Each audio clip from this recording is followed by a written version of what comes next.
Hmm? You gotta, where? I don't even, what'd you do? Oh, you don't use Chrome. Okay. Yeah, so, right, yeah, if you use Safari, you can open in preview with a click. If you use Chrome, then, all right.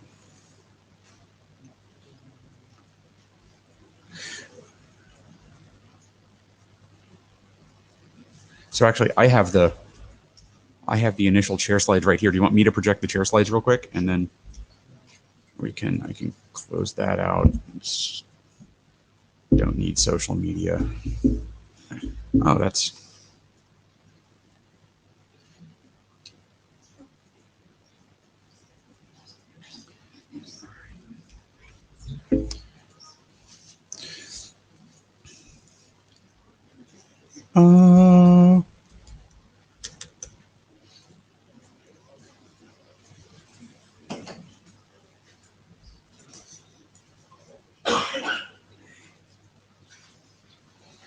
All right. Good morning, everyone. Welcome to IPPM, IP Performance Metrics. I'm Brian Trammell. This is Bill Cervani. We are your humble co-chairs. This is an IETF working group meeting. The note well applies. Anything said here is a contribution to the IETF. All IETF contributions are subject to the rules of 5378 and 8179. Usually at this point I say probably by Wednesday you should have seen this at least once. If you haven't seen this, then actually read it and to understand what's going on. I'm going to draw attention to the fact that the RFC number for IPR disclosures has changed. That's because the policy has actually changed somewhat, so please do make sure you have a look at 8179 and understand what it says. Here is what we think the status of our working group drafts is. I would be happy to be corrected by any of the authors if we have this wrong. I'm pretty sure that RFC 88186 was in fact published because I know what the RFC number is, so yay. Another IPPM RFC. We have a 11 rev of model-based metrics that was updated just before the meeting. I believe this is ready for ballot, Al? I think so. Okay, so is it scheduled on the telechat yet?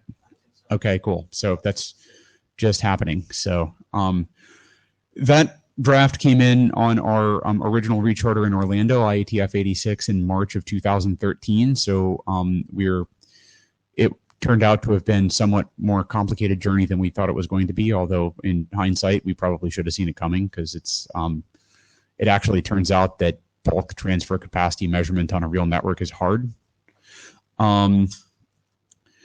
have 6-man PDM option 13, which is completing IESG evaluation, or is it through at this point? It's through. Okay, so hey, we have two that are basically on their way out. 2330 IPv601, we're going to have a talk about. My understanding is we're still waiting on 6-man. So we're not waiting as much on 6-man because the internet standard has been published. There are continuing discussions about addressing architectures that will terminate at some point before the heat death of the universe. We've got Altmark 05, working group last call is complete, and we're waiting for a write-up from the Shepherd. Thank you, Carlos. Thank you very much. We are going to start the working group last call on TWAMP Yang during this meeting. Basically, I'm going to send that email out to the list as soon as I'm not projecting these slides. Any volunteers for Shepherds, people who've been following the Yang model for TWAMP, who would like to help us out in writing the Shepherd statement. So the Shepherd statement is essentially a statement that goes up to the IESG. It says, you know, here's how the working group process worked out. Here's I've actually checked all the IPR disclosures that have been made. This is a report of how things were at the working group level, and it helps the IESG do their evaluation. So it's not an enormous amount of work, and it is sort of a good way to get some experience with, you know, the depth of the process that we use here at the IETF. So any volunteers to shepherd that document through? We'll take that call to the list. Metric registry and initial registry, 12 and 4. This is another one that we actually we knew that this was going to take as long as it was going to take.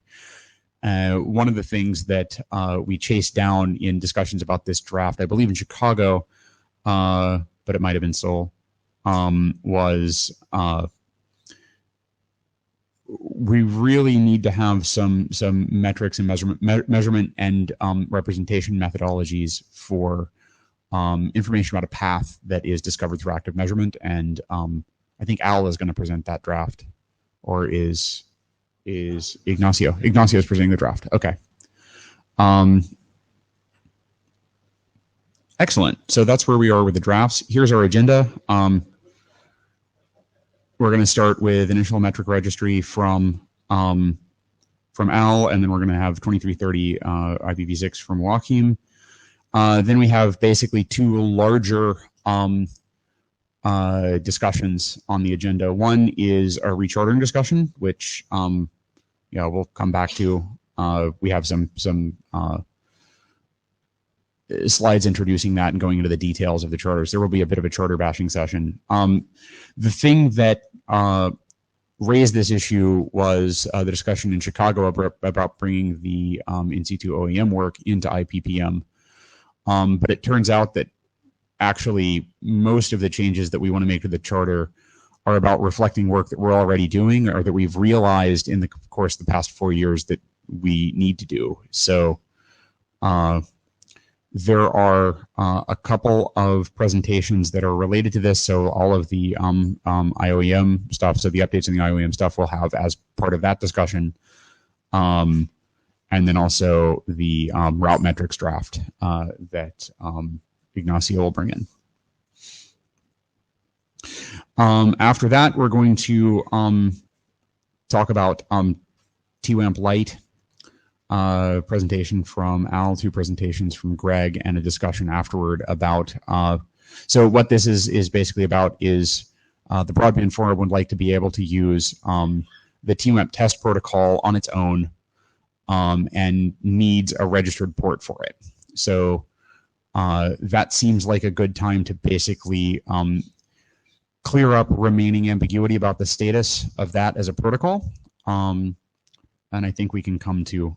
I might be optimistic here, but I think we can come to some sort of consensus in about 20 minutes on that. After that, we have 6 lightning talks.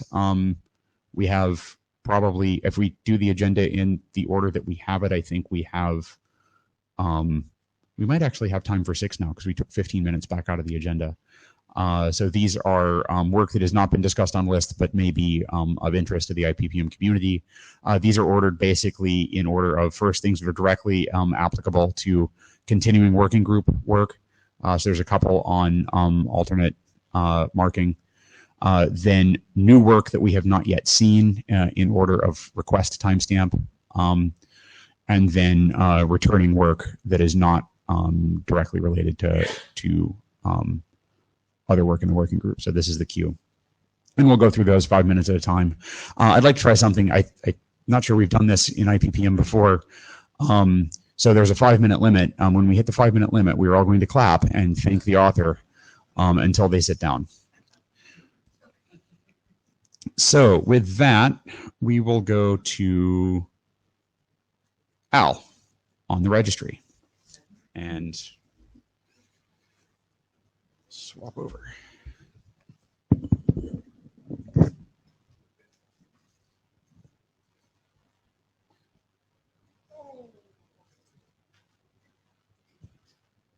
Okay, Registry for Performance Metrics. Good morning, everybody.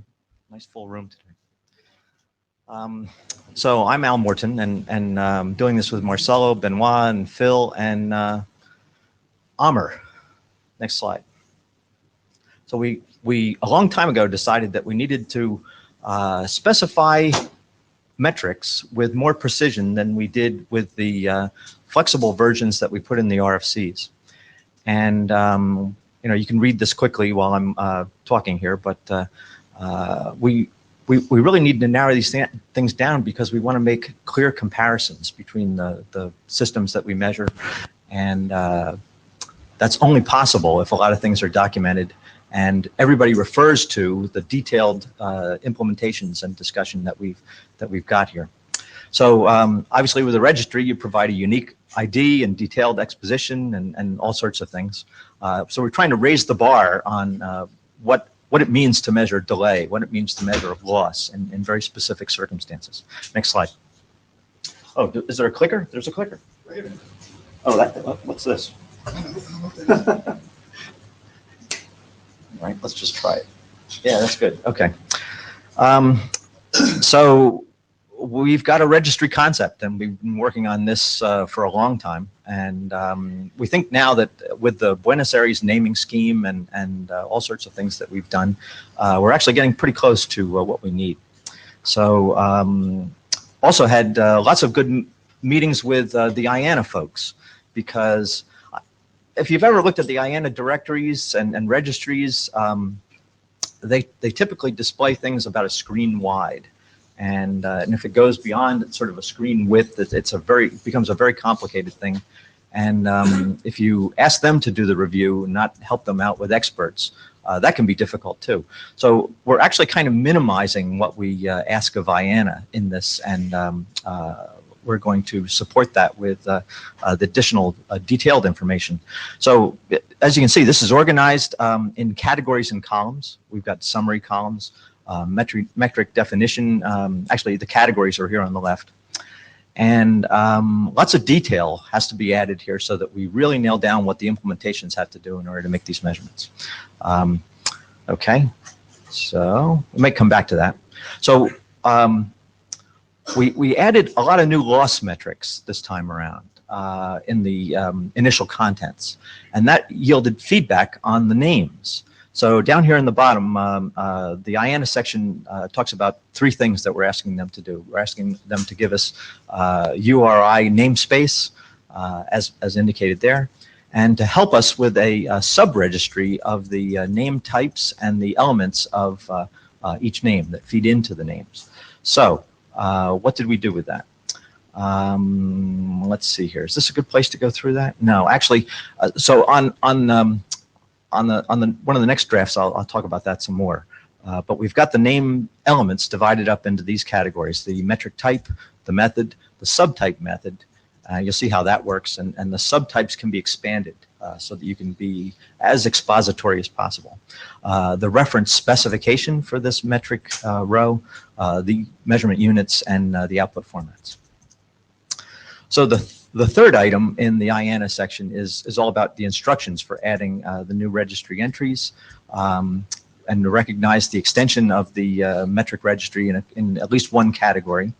And each entry will be mocked up, and I've been working on the mock-ups so that IANA essentially knows as much as possible what to do. And I don't expect you to read all the little text here, but I did try to make the names as big as possible. So you can see that the very first metric is a round-trip delay, RT delay metric. It's active method. The subtype methods are IP, UDP, and Poisson. The RC number will be filled out. The units of measure are seconds, and the actual metric is 95th percentile. It's all pretty easy to figure out from the name, but we've got a description there too. And one key point is that under the URI column, and you can't see all the columns here that IANA will produce, but one key thing there is that there will be a URL to the complete registry description, which wouldn't work in a in a screen kind of thing like this. You basically want to be able to see all the information, read it like a document, and that's what the URL will point to. Okay, so here are the new name elements that we came up with as a result of this adding loss. And so we've got effectively a new category here, the response loss for domain name service queries. We revised the units so that we have ratio, which is unitless, and then percent, which can be used for many different things, but now that can be added to a ratio if necessary. And we also have logical, which is 1, 0. I think that could also be true, false, in fact, and that's one of the things in my mind to change here if we get a chance. So, and on the outputs, we have singleton, which is just a single sort of single number output. And that's now distinguished from raw, which is multiple singletons. That's the way these things were always mentioned. So we're going to have both singleton and raw, and we've now explicitly got this loss ratio in there, which is loss to total packets, usually less than or equal to 1. All right, so here's the mock-up of the name element sub-registry. These are all for metric type, and these are the ones, this is a subset of the ones that we have there now for round-trip delay, for round-trip response time for the DNS, response loss for DNS, one-way delay, round-trip loss. There's a whole bunch more in this first category of metric type. And you'll actually see more columns off to the right there as well when you see the final version. Okay, so the question we've been asking, and for anybody who does true passive measurement, do the name element sets cover passive well enough? And I think if someone actually doing passive measurement was to take a look at this, they might have some ideas for us. But that doesn't seem to be the kind of feedback forthcoming. And every time we look at this and add a few metrics or whatever, it's been a chance to add new name elements. And we've done that. And so it's fairly easy to do this in the future. And I think that's our protection. If we don't get this feedback, we'll be okay. So how am I doing on time? All right. So here's the initial performance metric registry entries. These are the actual detailed entries that we're going to propose right away to put in. And you can see there's a long history of drafts here. Four co-authors, Marcelo, Phil, and Kevin D'Souza, my colleague at AT&T. So the feedback on the registry contents. We're actually, still seeking what folks would like to see if they go ahead and look at this stuff hard, these detailed registry contents, and appreciate what it takes to implement these metrics. We've had regulator guests in the past. That's what Regu guests stands for, and actually over the last 3 or 4 meetings in a row. Probably not this time, but we'd like people to feed into this. So now. Sections 4 through 8 in this draft introduce all the new detailed registry contents. And what we found this time around was that it was fairly easy to add a loss metric kind of like as an overlay or a subsection in each one of the ones where, for example, if we had round-trip delay before with UDP, the first metric I mentioned, it was fairly easy to add loss. And that's because the methodologies are so closely related. With loss and delay, you use a timeout to determine whether the packet's lost or delayed, or you're just not going to wait for it anymore. And because of that commonality of the methodologies, fairly easy to put in loss. So now in the draft, we have many questions that were sort of answered and decided with short discussions. And based on the IANA work to clarify the protocols, we've got the ability to for editors like me to expand our list of metrics and to do that economically by having an approach where one section can actually create the registry entries for let's say 4 or 5 all delay related metrics and loss, as I said, because they're very closely related. So we've applied that approach now to almost all the sections, so the early sections and the later sections, 7 and 8. So here are the new metrics, and now you can look at some more names in a little bit larger font size. As I mentioned, and these are all going to be loss related, obviously. So we've got round-trip loss, active, IP, UDP, the response loss for DNS, one-way loss for active IP, UDP Poisson, and one-way loss for IP, UDP periodic, and the rest of the information there. Anybody need the blue sheets? Actually, I do, Spencer. You anywhere else. I know. Well, I guess I stood up at the wrong time. Thank you. Okay, so so I said loss has been added in the absolute simplest way. We've got this trace route metric proposed. We'll be discussing that at the meeting here, and I think this is worthwhile adding. Maybe we don't need to do it as part of the initial contents. Maybe we can do it as an adder or something like that, but we'll let the working group decide that. There's many methods of measurement, though. That's the interesting part, and that's what we There's some new work going on in that area, and there's always research in the area of traceroute, both the active and the hybrid methods of measurement. So here's a question to the group. In the past, folks have said, yeah, we'd like to have a registered metric for ICMP echo request, echo reply. But, and it's a big but here, is anybody going to really use this as a basis for comparison between systems? And is anybody going to use a ping measurement for regulatory compliance? And I'm kind of thinking maybe not, but Brian's going to say something. Brian Trammell, you would be surprised and horrified. Every day. Yeah, no, I mean, so in a lot of measurement situations, especially in so like there's this there's a broadband measurement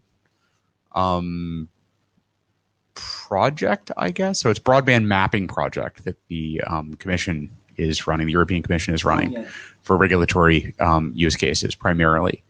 And their latency metrics, I think, they haven't really decided what they're going to use, but it's going to be whatever they have in the data set from the active measurement provider. And in a whole lot of cases, that's ping. So I think we need this. Well, and because, I mean, if you're actually looking for, again, it's back down to the, do you want to look at the difference between 53 and 55 milliseconds? Which actually you can. If it's stable, ping will, you can do a bunch of math and you get, or do you want to look at the difference between 10 and 1,000 milliseconds? And ping's okay for between 10 and 1,000 milliseconds. Yeah. Okay. So it's really down to the, so I think we really actually do need this. But I guess the point, because people are going to use it. Yeah. All right. Well, if people are really going to use it and regulators are going to ask for it, then we're stuck with it. I think we'd like to nudge them in the direction of using measurement methodologies that are slightly more comparable. And one way to do that is to not include it. I don't think that's going to be a nudge that works, Al.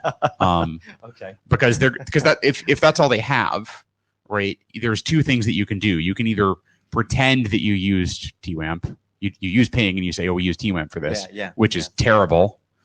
Or you don't use the system, which doesn't actually give us the comparability that we want. So I think that we kind of need to. So there was a second question that you asked earlier in the previous. You don't have to go back to it. Okay. Is this okay? Actually, no. Show me the update, the metrics. Just show me the names. Yeah. For passive measurement, there's basically two that you can easily use. I mean, there's a whole bunch of various bits of TCP passive measurement looking at transport level performance characteristics, right? Which is latency loss jitter. Yeah. That jitter the jitter definitions you can get out of that are going to be subtly incompatible with the jitter definition that we have in our metrics, right? Simply because of the way that TCP works. There's also some discussion in the QUIC working group about what should the measurability aspects of QUIC be. Right. And most of the work there is focusing on RTT, end-to-end RTT. Okay. And a lot of the work, there's been informal surveys of who ships boxes that do what. And a lot of the work that I've seen as part of that effort for figuring out what QUIC should do based on what people are already doing with passive measurement and operations is that RTT is king. Loss is taken to be interesting, but is much less interesting than RTT. Latency is because you can guess. You can do active measurements if you're in a troubleshooting situation with loss, but doing active measurements on the same path with the same traffic with the same headers to get exactly the same network treatment, passive is the only way to do it. Yeah. So I think the exercise is you take these are all of the.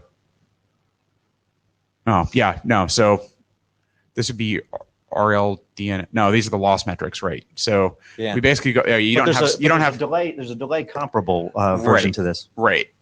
Well, because so RTT, TCP RTT, there's not a delay comparable loss metric for TCP RTT, just because of the very nature of it. Right. But I think that the exercise is basically taking the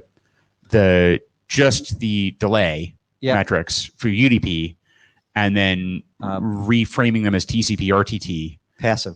Passive. Yeah. So I mean, I can see this happening in the names pretty easily. Yeah, right. And get rid of what's on here. And then writing the definition to be, do the stupid thing, right? Yeah. Which is watch the packet, match it with another packet. Yeah. It's not. I have text that I've written like 6 times explaining that we could, It must be good by now. munch. That you could munch together and Okay. so I can actually ping me on that and I can actually contribute. All right, to cool. that. Cool. But it looks to me, I mean, do I do a lot of passive measurement in operations right now? No. Do I think a lot about it? Yes. And then this looks to me to be fine, right? So. All right. Thanks. Sure thing. Thank you. Mike Ackerman. Good stuff as usual. Thank you. My comment is on your ICMP question. Yeah. And in enterprises, we use that a lot for both latency and loss. And so I'd like to see it included or retained or whatever. Well, we're not precluding people from doing it. Okay. It's for the registry. It's Right. really, for me, it's really about these comparisons. We're going to do it compare- anyway. If it's in the registry, then that gives us All right. a whole. And I have one other dumb question while I'm up here on the response time loss or the response loss for DNS. Yeah. What is that actually telling me? Is that there was a request to which there was no reply? Man, you have set me up perfectly. Oh, okay. Look at this. I've done my job. I'm going. So no, stand right there. I mean, in DNS response time measurement, if you get the response you wanted or the query answer, then you're good. But we have these 2 possible methodologies for measuring loss. We could require support of an ID generation and population in the message, so that when you get another message back from a second query, you know which one it was. It resolves ambiguity. An alternative would be to use a random source port. What the hell just happened? I just checked against closest one. You're fine. I just You closed the presentation mode. Yeah. All right. So, but we would choose one method. That's his version of clapping. Yeah, I think so. That's. I mean, he wasn't willing to own up to it, but I think that's. He's real subtle. I think that's right. So this is a major question we need to answer here in the context of DNS loss. Do we want to use this random source port methodology, or do we want to impose on people to insert a sequence number somehow? And that's. I hope I didn't stay here to give you that answer. I'd like to work with you on that if you'd like. All right. Well, let's let's talk about leaning it. towards the first one. I think we're actually running out of time, but this was the major question I wanted to ask here. And also, I think we're going to convert a couple of the metrics in Section 4 and Section 5 to periodic instead. That seems to be the actual implementation. So that's what I think we'll go for. Make it really quick, Nalini. I'm over time here. Sorry. Okay, real quick. Yeah, there's actually already is an ID in the transaction ID. Nalini Elkins in the DNS, but DNS is going to be encrypted, so we're going to lose it. Yeah, great. Well, but the problem is it may not be populated. I think that's the problem. Let's talk. That's why I raised the question. Let's nail that down. All right. So thanks very much, everybody. Geez, read the draft. If you're going to have to implement metrics, read the draft. Who has read one of the last 3 revisions of the registry draft, or the last 2 revisions of the initial registry draft? Okay.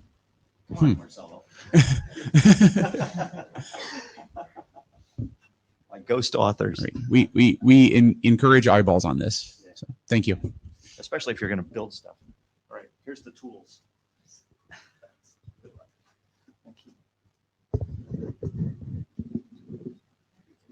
So, hello, my name is Joachim Fabini. I'm co-authoring this with Al, Nalini, Mike, and Vin. This is about an update of the IP performance metrics framework for IP version 6. So, a background, most of you probably know it already. So, we have the IP performance metrics framework summarizes the basics on which we build metrics. So we have the basic traits there. We have some definitions. We have some assumptions about packets there, and so the result of measurements might depend in this case on packet types. In this, and unfortunately, the IP performance metrics framework was written back in 1998, if I remember correctly. So by this time, we didn't have IP version 6, or it was in the course of being standardized. So we have there a statement that says a packet must include a valid header and the version field is 4, meaning IP version 6 is out of scope. We have defined our metrics with IP version 6 in mind. But according to the IP performance metrics framework, it's out of scope. Any IP version 6 measurement. Good. We had some input of Brian Carpenter during a review, and we said we will fix it in an update. Good. It was adopted as a working group item back a year ago. And yes, had some work done on this. We had some input. Status at last IETF was that there is discussion needed and we need to wait. Finally, we had some working items, and we tried now to find solutions to no longer wait. In reply to your question, so and to have to find our assumptions, to find our way, and to propose solutions. And these are the solutions. So. First question was about fragmentation, IP version 6 fragmentation, which is commonly encountered. We have this quite distinct method of fragmentation, just the descending host and so on and so on. Everybody knows. And we thought about how to include IP version 6 fragments. And it turned out to be impossible, because if we, all metrics are built on the assumption that we do not have fragmentation, meaning if we introduce now allow fragmentation for IP version 6, it means we need to review and revisit all metric definitions, and also with respect to IP version 4, and that's not feasible. So this is, we adopt exactly the same approach that we have for IP version 4, and this is what we propose, and say IP version 6 fragments are out of scope.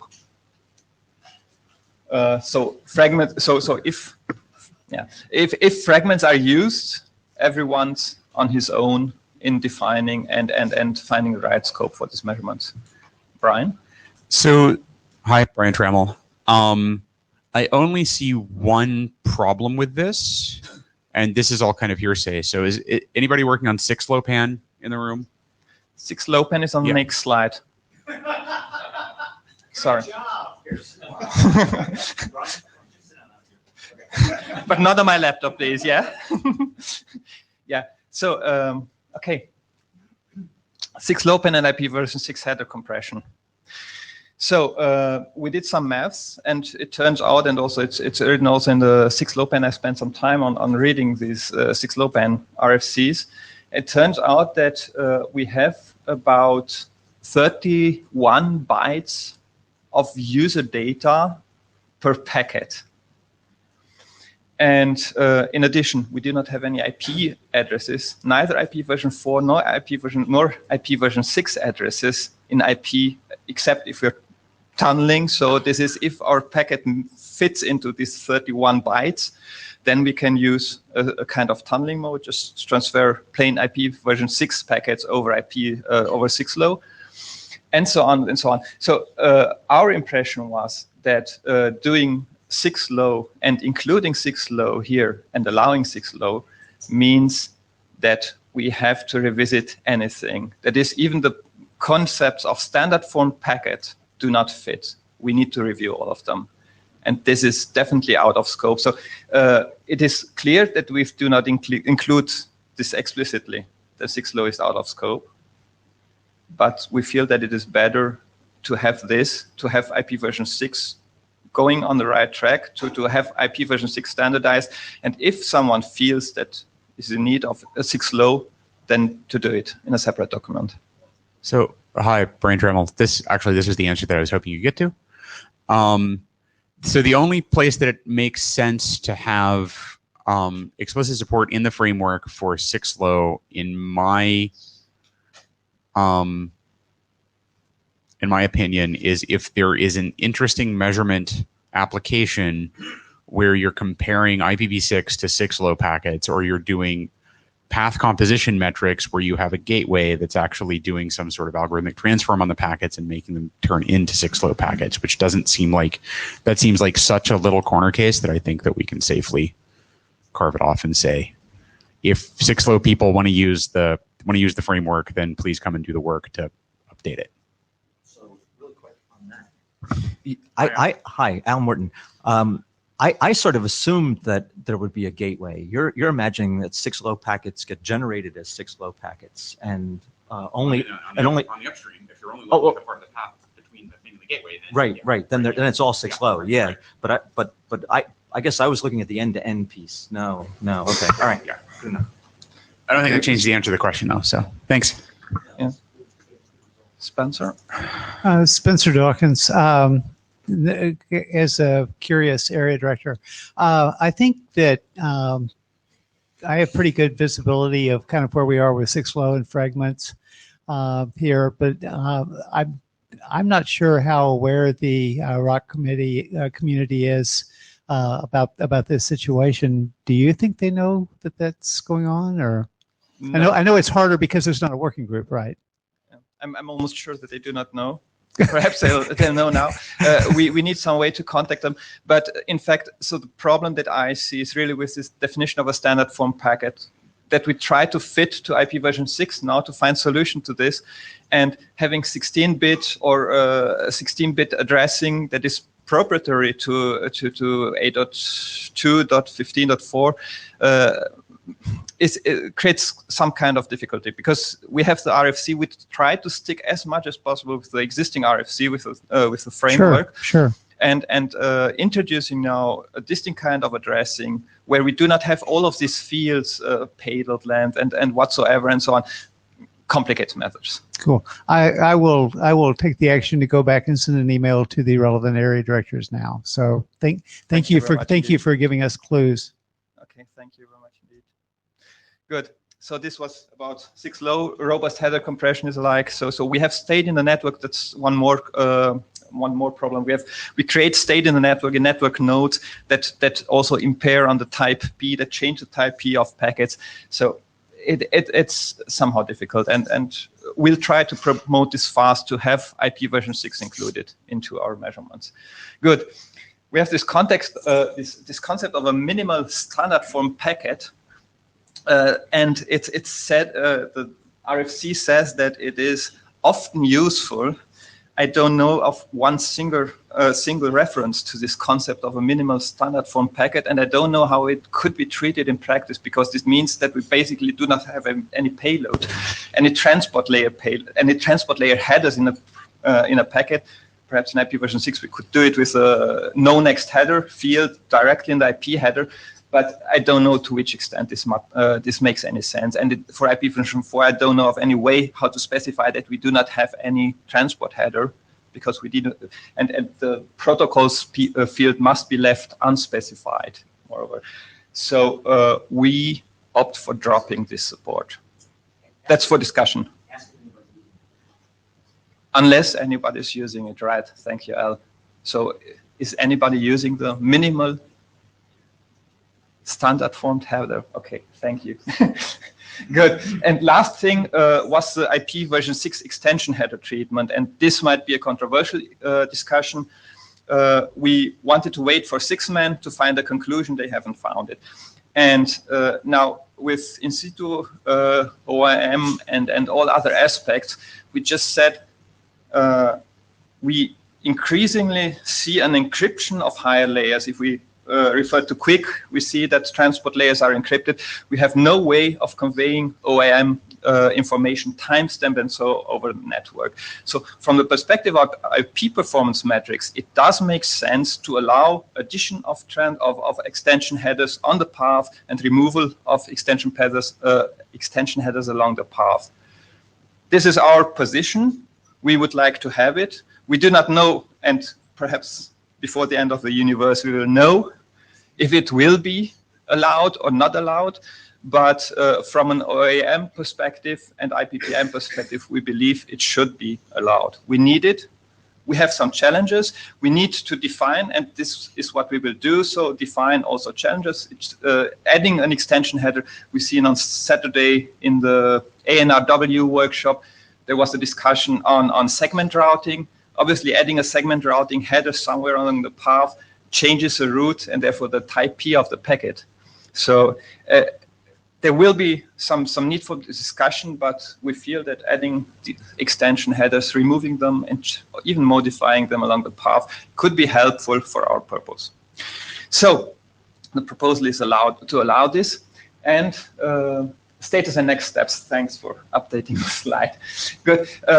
We have proposals for basically all of our open items. We want to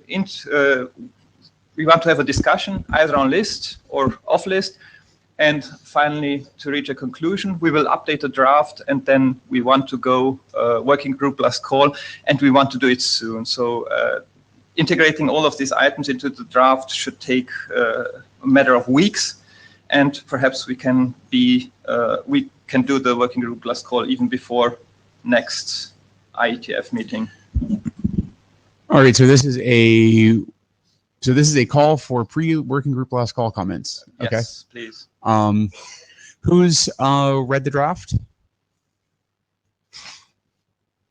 Okay, I can't see a whole lot of. I'm like hunched down over here. Like, okay, Mike, that doesn't count. Okay, cool. Again, encouraging eyeballs on this because we will. Let's see, working backward from November. We'll want to.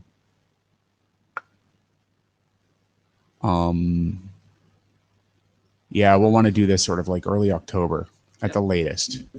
So actually, as soon as you guys get the next rev up, we'll start WGLC. Please nudge us on that. For that, we'll also need a document shepherd. Anybody in the room with IPv6 expertise? I see Jen Linkova hiding. I see Steven Stroh is not looking at me. Huh? Did someone just nominate Nalini? Awesome. She wasn't paying attention to say no. So Okay. Oh, wait. Nalini, yeah, Nalini's co-author. Yeah, we can't do that. Okay. Yeah, nice try. Michael's also a co-author, right? Yeah. Yeah, it's unfortunate. All right, so my other co-authors. we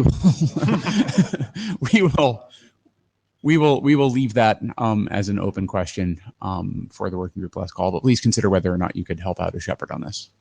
Yeah, so Thank you. The problem is that existing RFCs depend on this draft becoming an RFC. So, Mike Ackerman, a quick question on the previous slide about extension header processing. Kim, you articulated it perfectly. My question is, what's the next step relative to that? Do we want to carry this opinion? Well, first off, is it the opinion of IPPM? Secondly, do we carry that forward to 6-man is my question, or is this a premature question on my part? difficult to answer. I don't actually, there's not any impact on V6. So this is not a 6-man thing, right? This is an impact on our framework.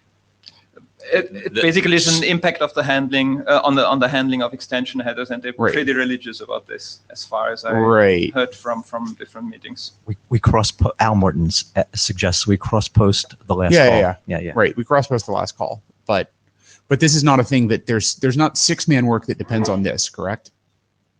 I don't think so. No. This is the issue that 6-man is debating whether. Okay. Right. And I so we should absolutely. Would they like the benefit of our input, so to speak? Certainly. Yeah, no, so okay, yeah, so we'll cross post actually when you like pre-WGLC, do cross post the announcement of the posting of the next thing. Cool. Thank you. Thank you. All right. Yeah, I'll do that. Yeah.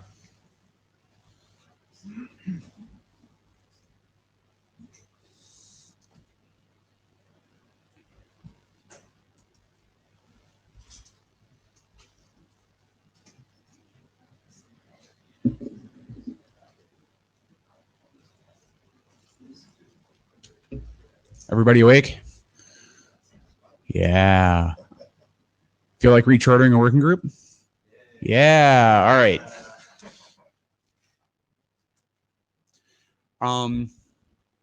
So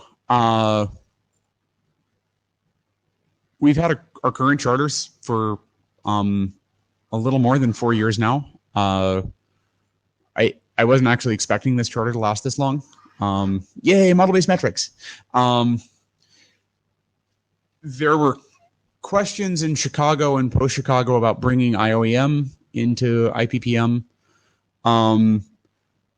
There seemed to be rough working group consensus that work fits here. There seemed to be working group disagreement that work fits here under the current charter. So we decided that we'd have a discussion about the charter. So Bill and I actually sat down and opened this up. And when we opened it up, we actually found that it doesn't really optimally cover what we're doing now. It was worded in such a way that everything we're doing now technically kind of fits. And that was on purpose because we wanted to have a relatively wide charter to be able to chase down sort of things that came out of the metric stuff, things that came out of the 2330 stuff that we have a line in the charter that says we're going to update our framework, but not necessarily reacting to external things, but hey, it doesn't really matter. And the idea was let's make some small edits to catch up to the present. So we're going to go through these paragraph by paragraph. We only touch 4 paragraphs at the end. And it turns out that touching those paragraphs doesn't really change much normative language with respect to whether IOEM comes in. So the first thing we want to do is rename the working group. We've been called IP Performance Metrics since 1980 Mumble. If you look at the work on our agenda, we have we're spending a little bit less than half our time on metrics and a little bit more than half our time on methodologies. And those methodologies are on charter for our working group in that they allow us to measure metrics, but it might actually be more useful to be explicit about the fact that we do measurement. This is, I'm sorry for the red, green, colorblind people. If it's bold, then it's new. If it's crossed out, then it goes away. I tried to have it so that it would actually work, but I'm seeing the bold might not actually be bold enough to point out that it's new. So strike metrics, replace with measurement. Then we take the sentences specifying network and lower layer OEM mechanisms out of scope for the IPPM charter. Now, when I look at what IOEM is, it's not a lower layer OEM mechanism. It's a mechanism for carrying certain information on path, which can be bound to lower layer headers, but it doesn't, like, the naming is unfortunate, but I think the naming is unfortunate as a collision between sort of ops area terminology and transport area terminology. Anything that looks kind of like measurement in ops, in my understanding, gets called OEM because it's a management function. In order to remove confusion here, we would suggest that we just strike this line. I don't think that striking this line is necessary to bring IOEM in, but on the other hand, we have a line that says we don't do OEM, and then we have a draft called IOEM. I can see how that can be confusing, right? And it's splitting hairs to say, well, so this is something that I think makes it clear, and I don't actually know what having this in solves. I don't know the problem that this line solves. And then basically the rest of the edits are we add protocols and methodologies to the things that we do. It was a metrics heavy introductory paragraph. Now it's a metrics, protocols, and methodologies heavy intro paragraph. Again, this just reflects, you could say that this is editorial. This reflects sort of what we've been doing. Al had a suggestion that we strike and not a value judgment because it could be somewhat confusing that the way that MBM works is you do an acceptance test, which looks kind of like a value judgment because yes and no are values. But it still does provide an unbiased quantitative performance measurement. And that was what we were really trying to get at with that text. And I think that this and not a value judgment, this is some of the oldest text in the charter, right? Are there any comments on paragraph 1? Spencer. Spencer Dawkins, the responsible area director. I don't mind getting appeals. I mind getting appeals that include the words "can't you read?" So thank you for striking that sentence. Hi, Tal Mizrahi Marvell. I apologize for this comment, but can we get rid of IP? Because some of the methodologies we're discussing are, for example, applicable to MPLS, and IP is not necessarily there. So, I mean, if we're talking only about IP, we're limiting our scope. And Okay, so I'm going to make an individual comment. I should probably run up to the mic, but I'm lazy. Now I think I know why we have that line in there about putting that out of scope. Because, so on the one hand, yes, maybe. On the other hand, we've always been focused here on the types of measurements that you can do from IP endpoints. And it's very difficult to measure MPLS from an IP endpoint. You can measure it from an MPLS endpoint. But you can also measure MPLS. If you're an MPLS endpoint, you can put IP packets down the MPLS endpoint and you're measuring the same thing. Greg. Hi, Greg Mirsky, ZTE. Okay. I really like Tal comment because I was to comment about this sentence that was crossed. Yes, the network layer and lower layer is confusing because now we have many overlays that go above IP, and what about them? Because they do put packets or OEM packets on the wire, and they do have their own performance measurement on their layers or sub-layers, if we want to. So I think that trying to generalize and look at performance measurement methodologies applicable to networking technologies being worked at IETF, that might be a worthy goal. And then try to scope out specific encapsulation, because specific encapsulation should be decided in appropriate working groups. So if we can combine, less emphasize IP performance measurements, because we need technologies for example, SFC, NVO3, beer, and they not necessarily run on IP data plane. They run on MPLS data plane. But they can benefit from their common technology, methodology.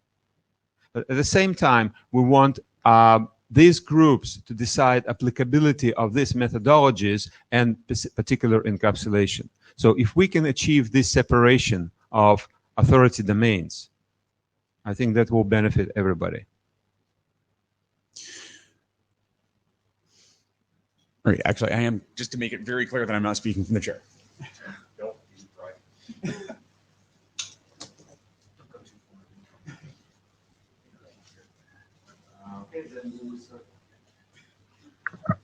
Hi, Brian Trammell as an individual.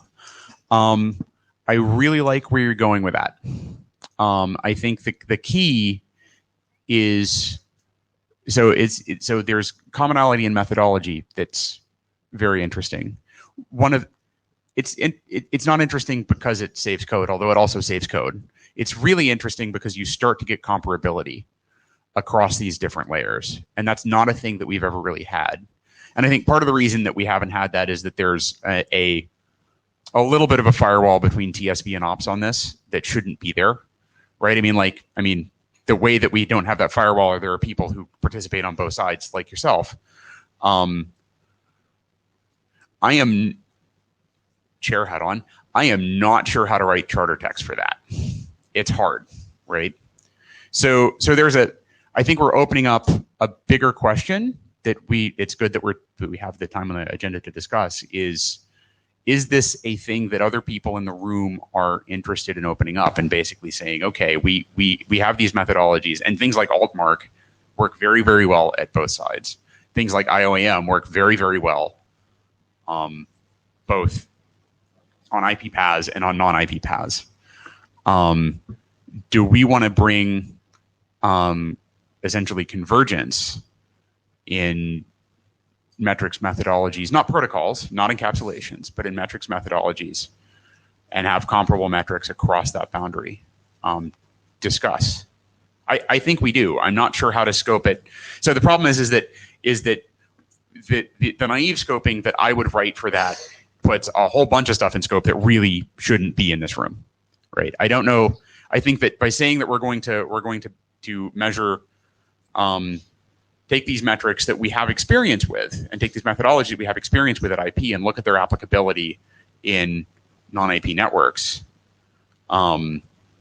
is very interesting. But I'm not sure how to scope that so we can get the right people in the room. So that'd be a question that I would ask. Yeah. Okay.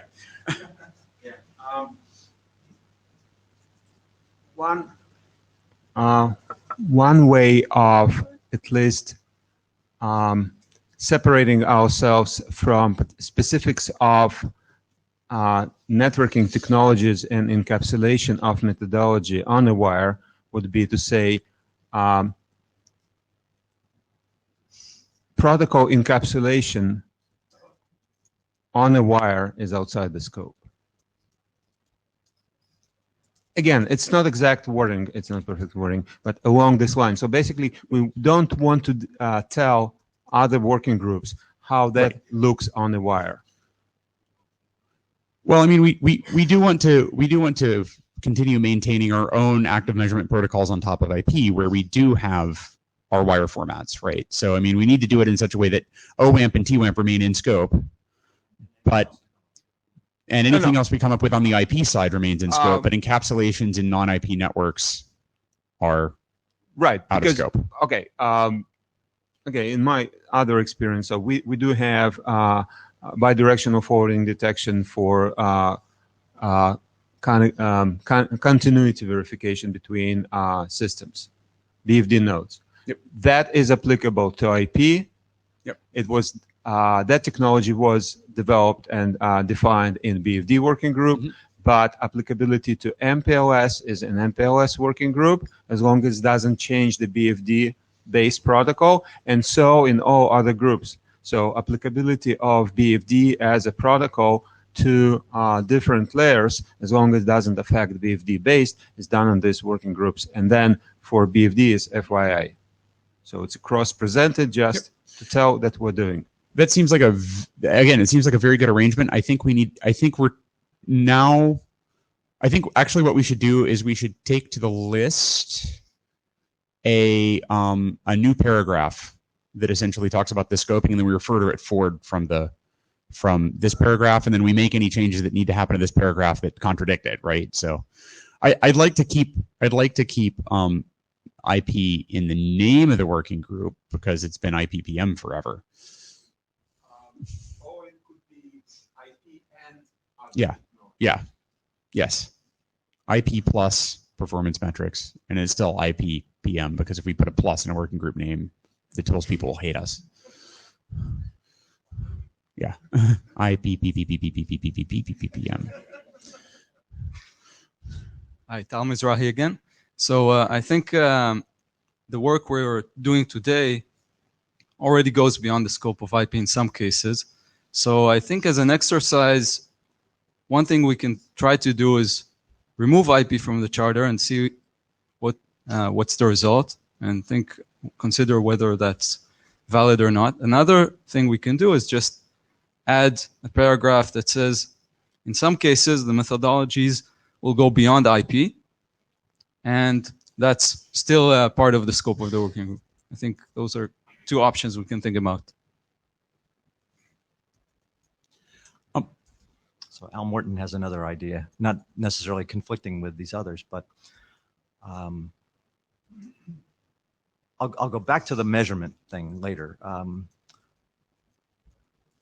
Perhaps what we need most is our stated goal, which you just came to the microphone and I think we all agreed with, Brian. And that is that our goal is to encourage or foster better measurement commonality across the different layers. And the only way we're going to get there is to have recommendations that are broadly applicable. And we can always evaluate whether proposals are consistent with this goal and don't tread on, and so maybe there's another phrase there, without creating overlapping work, something like that. And that might be the way to phrase we're trying to do something good here. We're trying not to piss you off as well. Right. Yeah. And then back on the other page, consider IP performance methodologies. Measurement is what we do with all this stuff, but in the working group, we create methods and the surrounding IP performance trappings. Methodologies to me sounds like making IP go faster, which is not what we do. So what we need is that's another way to look at IP and P performance metrics and methodologies. So now the working group is IPPPMM. Yeah. Okay. Leave it. I think measurement. Yeah. Thank you. Carlos Pignataro, Cisco. I also like the spirit of what Tal is saying. I think there's great value in that. How that translates to the charter, however, I would really try not to innovate too much on the wording on this part and leave it as is. I would actually much rather have a targeted paragraph stating what you're talking on the other slide. Leave IP, leave everything as is. In addition, the working group will blah, blah, blah. I think that's a much safer way of attacking the problem. Thank you. If I may make a comment again. All right, I'm gonna make a non-chair comment because I'm tired. So is it safe to say that we are not interested in methods or metrics that are not measurable at IP at all? Right. So it's like the way that we decide things are in scope or out of scope are, if it's not applicable at IP, then it's out of scope here. If it's applicable at IP and applicable at other layers, then it's in scope here, and we should make sure that we explore the applicability of those other layers. Carlos Pignataro, Cisco. I think that's the same thing that I was saying. Look at it from the other way, right? And I think that's a perfect way of stating it, right? It's because within the charter, you're trying to get clarity both what's in and what's out. Yep. And if it is for IP, it's in, but it's also within charter to go and explore. And the other thing that keyword that I think needs to be on the charter as a goal is collaboration with other working groups. Yep. And that means, hey, we need this encapsulation, SFC or whichever group, right? That doesn't get defined here. I would say that that's not actually, so it's not a goal, but it's a major method of how we meet the first goal, right? It's like, we'd like to foster measurement commonality and comparability, yes, across different layers. We could do that by being the working group where all the measurement in the entire IETF happens, but that's not going to happen. So. Thank you. Thanks. Dave Allen Erickson. Actually, your last comment pretty much echoed where I was going to go, because when you start talking non-IP, you make me a bit nervous. Yeah. And in reality, what you're talking about is IETF technology. Yes. And if that was simply made clear, because just about everything that's not IP in the IETF is some form of IP helper. Or a shim layer that like beer or MPLS. So what we mean in the IETF when we say non-IP is things like MPLS, and what you mean in BBF when you say non-IP is the entire management layer that's down below that. And there's no reason. Well, I mean, we could be discussing Zigbee. Right. There's a trillion technologies. There's a bunch of satellite protocols. Yeah. Exactly. Right. Yeah. Yeah. So I think a good way. So that this makes me a lot more comfortable with this than when Tal first got up.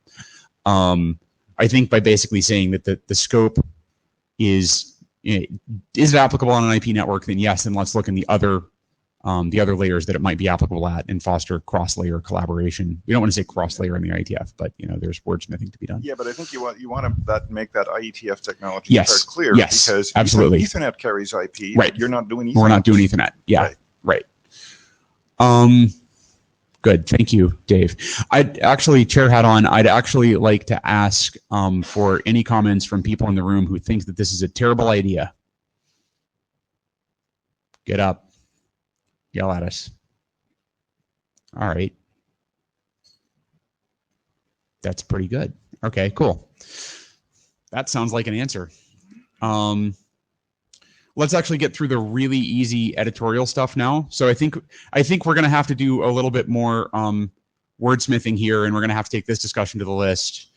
I think we've got good input from the in-person discussion here. I think that we can get to something that we can iterate on relatively quickly. I think I understand where the scope is. Bill, are you happy with? You think we can bang this out? Okay. All right. Let's do some easy ones. We're rechartering the working group, so we can take out the line that says we might recharter the working group. There was a comment that we might want to remove the dependency on 6390 since PMDIR doesn't really seem to be much of a going concern anymore. But I think that the framework in 6390, we've actually figured out how to work with it. So I don't see any reason to actually pull this out. Like, it's as a base performance metrics template, it's actually pretty good. As a performance metrics template that defines how you measure things, we've kind of augmented it with the registry. So, Al Morton. So 6390, I felt, was never intended to apply to the working groups that already had good templates. Right. And this got jammed in at IESG time. I think, we leave it, but we respect it. Yeah. So yep. Enough. Yeah. Yep. Paragraph 6, this is a tense change. We said that we were going to define a registry. Now we're defining a registry, so we can make this present. Paragraph 7, we've got two, so there's two, can you even see the different shades of green here? There's two things that we're adding here, and I wanted to talk about them separately. One is we talk about context. So anything that we can get, like just a metric in isolation doesn't give you anything really actionable, right? A metric in isolation with a couple of endpoints and some type P gives you a little bit more. A metric along with all of the metadata about how it was created, which tools, how was the measurement set up, references to other things is much more useful and comparable, right? So our goal, and I like the where we got sort of in the more points on charter on what our goal is we're really at a point now where we've got the metrics and we have some experience with them. Now we want to foster comparability. And one of the big ways to foster comparability is to make sure that when you're looking at measurements, you know as much about the environment in which the measurement was taken as you can. This text was written to be extremely general, and we thought it might be useful to add some examples here in order to make it clear what kinds of context information we think is interesting. So, measurement implementation information, not just with which methodology we're using, but which revision of which tool was being used, because there are always bugs in active measurement methods. There are always bugs in passive measurement methods. You'd like to be able to know whether you've got invalid rows because you found a bug later, and it's like, okay, well, I can't rely on that data anymore. Conditions on the networks on which measurements are taken. So, if you're in, this is especially important for passive, right? So if you're doing, or even active, right? If you're doing a study that's using a lot of ripe atlas nodes, knowing about the load condition on those ripe atlas nodes, it turns out gives you information about the fidelity of the measurements that you're running. And or information about the data plane topology of these networks. We have a whole bunch of work on spatial composition of metrics across paths and no way to measure what those paths are. So this is let's think about traceroute and let's think about in-band OEM, and let's think about other ways that we can get path information into our metrics. Huh? Lots of methods. The second one is something that actually came up after our discussion. Let's talk about the first one. So this is not, it says, for example, but not limited to, and this is really clarifying text. So we can probably do without it. but it says that right now we're pointed in the direction of looking at these sorts of information. Because we also don't want to say, hey, we're going to collect a lot of metadata, including the user identifiers of the people who are involved, because that would not work. So we want to be clear about the type of contextual information that we're interested in. Are there any comments on the dark green part of this text before we go on to the light green? Frank Bruckner, it's more of a question than a comment. Given that you're considering multiple implementations and we have multiple methods and tools, would it make sense to also have some qualification of confidence of what you can get from a particular implementation or tool? I'm just thinking of situations like if you're using ICMP and ping, not every router vendor handles ICMP packets in the very same way. Which impacts what you're getting as an outcome of that particular measurement, especially thinking of the earlier conversation that we were having around using ICMP as part of the registry for metrics that other people will, use for decision-making or qualification of a network. So is that something that we could go and add here? Is that in the same vein of what you were thinking of, or is it something different? Yes and no. So yes, in that it's contextual information that gives you a better idea about comparability. No, in that so the contextual information is on a collection of measurements, and the error bars should be on each measurement, right? If I have a long series of pings over a period of time that are between 52 and 53.5 milliseconds, I have a pretty good idea that 52 is, it's within, I have high confidence in that, right? Because I have 1,000 of them and they're all about the same. If I have a lot of those and then I have a ping that's 2 seconds and there's only one of them, I'm not sure I believe that. What's your level of confidence in ping in that case? Right. The level of confidence in ping is not great. So there's a base level of confidence, but then there's also sort of statistical analysis that you can do. So confidence is. So I think what I'm getting there's is two levels of confidence. Right. That we're talking about here. I think it's right. the confidence in the measurement itself. Yes. And the confidence in the tool being used to get to the measurement. Right. So it's, I think, the methodology and the measurement. So I think that methods for measuring the confidence for the types of measurements that we've done so far, methods for quantifying the confidence that we have in measurements still seems to me to be, on a single measurement, is an open area of research, right? Like being able to look at ping, it's hard, right?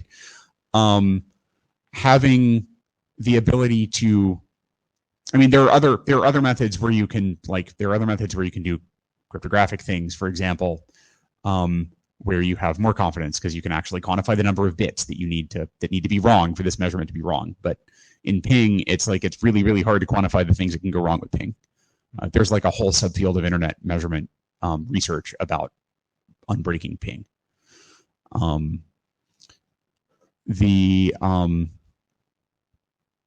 So yes, this is absolutely in scope here. I'm not sure how to capture it because that one term captures two different things, right? And we need to make clear. So I have a note here that we should figure out how to get that in, but we need to make clear that we're not confusing the two kinds of confidence.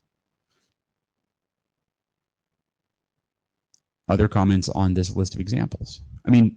So with the note, please don't put every single example in here because if it's a list of examples that's got like 5 examples in it, then it's good. If it's got a list of examples that's 20 examples in it, then people are going to treat it as if it's complete. And if it's not in the list of 20 things, then it's not on Charter. I think we're good here. Are there other comments on this point? Moving on to the light green section. This is actually that's a terrible highlight. We're going to leave that unhighlighted. This is something that actually came out of the Applied Networking Research Workshop that was held in this very room on Saturday. Wow, it's been a long week. It may foster this work by defining information and data models for the storage and dissemination of measurement data. And what this is that we have a few measurement platforms and a lot of sort of research grade measurement studies, all of which define at least one of their own and often more than one of their own data formats for data storage and exchange. And if you're trying to do like actual comparability across different tool sets or different metric sets, you spend about 80% of your time writing parsers and about 10% of your time assigning confidence and the other 10% of your time doing work. It seems like there could be a better way than this. I had an offline conversation with some of the Ripe Atlas people, and they would be amenable to take their experience with data formats on their platform, which is relatively large. It does traceroute and ping and some DNS response time stuff, right? It's not a large distributed OWAMP infrastructure. It seems like we do know some people who run large distributed OWAMP infrastructures, and we could possibly talk to them about their data models, but they seem to be slightly heavier weight than what Ripe has done. And it seems like this would be a way to have a conversation about how can we learn from the experience of some of these measurement platforms in order to define ways. It's like, okay, well, if you're going to publish a thing, like, so you say to this broadband mapping thing, if you publish it, and if there's a standard that comes out of here that says you've referenced this and this is how we represent this, and you know that when you're parsing it that you can use the same parser and it means the same thing, that seems like it might be very useful. So comments on this part. Carlos Pignataro, Cisco. I support what you're saying as a concept. I think it's great. I don't think the text as it is reflects what you said. Okay. Because I think it's fairly generic. And, in particular, the one specific concern that I have is to mark a, finer demarcation between work in Lime. Because, part of the work there is about data models on some OAM things, which may include some, way in which we export measurement data. So, if we can disambiguate with Lime, that would be great. And I think the way to do that is to add more precision to the text. It may end up being longer. Yep. But that's the reason. Seems like that might be another paragraph because paragraph 7 is already getting pretty long. We can put a paragraph break here. I think it doesn't follow necessarily, yeah, right? Yeah, so, right. Yep. Yeah. So we're actually kind of talking about a separate thing, right? Yes. I think this ended up in paragraph 7 because I was editing paragraph 7 while the ANRW thing came up. So, could you help and suggest text here? More than happy to. Okay, excellent. Thank you. Frank Brockmers, my point was very much along the same lines, kind of understanding what the relationship to the work in Lime would be. Are we going to go and define Yang models for that, or are we going to go and do something else? And also the other thing is like, well, I'm not a native speaker, very obviously, and I have really difficulty decoding it may foster this word, what that actually means. This is as fluffy as you can go, right? So saying what we are going to go do and what we're not going to go do is probably helping the process. Right. Yep. Excellent. So Carlos will send text. So one thing that I think is the problem here is that in the internet measurement research community, data model means something very different than it does in the operations community. So in that, it's basically the information model is the set of classes and sort of what attributes they have, and the data model is how you bang that into a JSON object, right? So it's a much less, or into a CBOR object or into CSV, or how you represent it down. It's a much less precise term of art in that area than it is in. So terminology that was an unfortunate and unintentional terminology collision. So I don't want to open mic the charter at this point because it's like, oh, rechartering. Let's put in some ponies. Spencer's chuckle means that he would also like us not to do that. Spencer, could I ask you to come up and could I take the temperature of the AD on this one, or can you just can you give a Roman gladiator if you don't want to have to walk all the way up?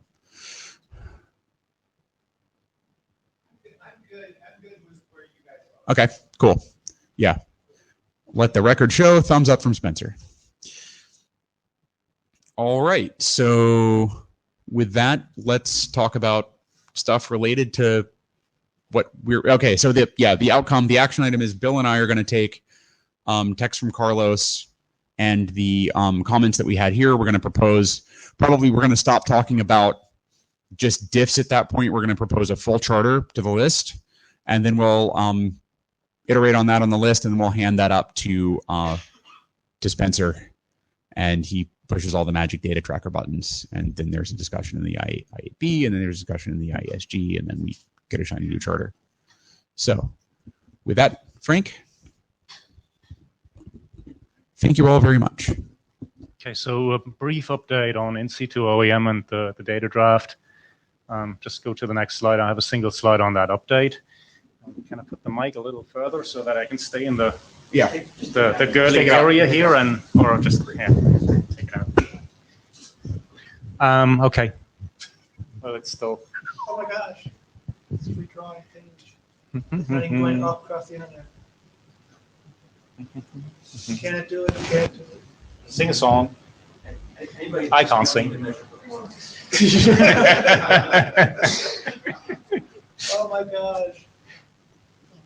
Yeah, just don't go to presentation mode. Maybe that's the solution. I have very low confidence in this measurement method. Yeah, so right. So I think even harder would be to give me a number on how well it does. It's 27 or 48 or 42. So we received a ton of good comments post the Chicago meeting, and one particular area that we put a load of additional text in actually in an entire new section is that in-situ OEM is really bound to a particular deployment domain, and that we want to go and, from an implementation perspective, make sure that we're doing everything that we can in order to keep the IOAM data fields to that particular domain so that they're not leaking. And in addition to that, also put some impetus on the operator to make sure that these data records don't leak. So that was a major concern.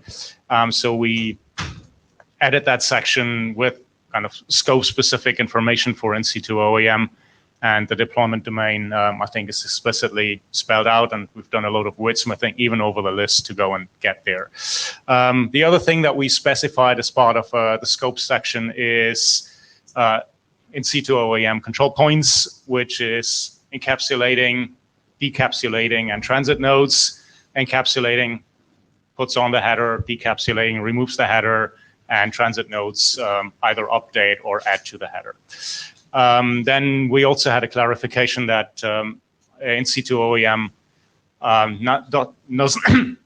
doesn't necessarily apply to all the traffic, but can apply to subsets of the traffic. And again, you can use some classifier to decide on what that subset of the traffic would be. That goes well hand in hand with other drafts, like we've seen the UDP pinger draft from Petr Lapukov and team. So that, well, the UDP pinger can be used with in-situ OEM, which is why Petr is a co-author of the draft. We clearly stated that encapsulations for in-situ OEM will be done in a variety of different working groups, i.e. it's out of scope for what we're doing here, but it would need to go into the various transports. So exactly what the new charter should go and try to achieve. So the earlier discussion that Tal and Greg drove, we'll have multiple layers. Eventually, these layers can all use in-situ OEM data formats. Hopefully, they all use the same formats. So that's what we want to go and achieve here. So that also talks about the layering aspects. It's absolutely possible that you have a tunneling protocol like Genève using in-situ OEM, and underneath you have a transport protocol like IPv6 using another for itself flavor or instance, I have to say, of in-situ OEM. Well, obviously, we also want to go and specify things that they can combine well with other OEM mechanisms. So I already mentioned the UDP pinger from Petr. That comes along quite nicely. In addition to that, there is one change that we've also done for TWAMP and OWAMP, as well as for NTP, that we have a field to make the overall insertion of information that we're adding checksum neutral.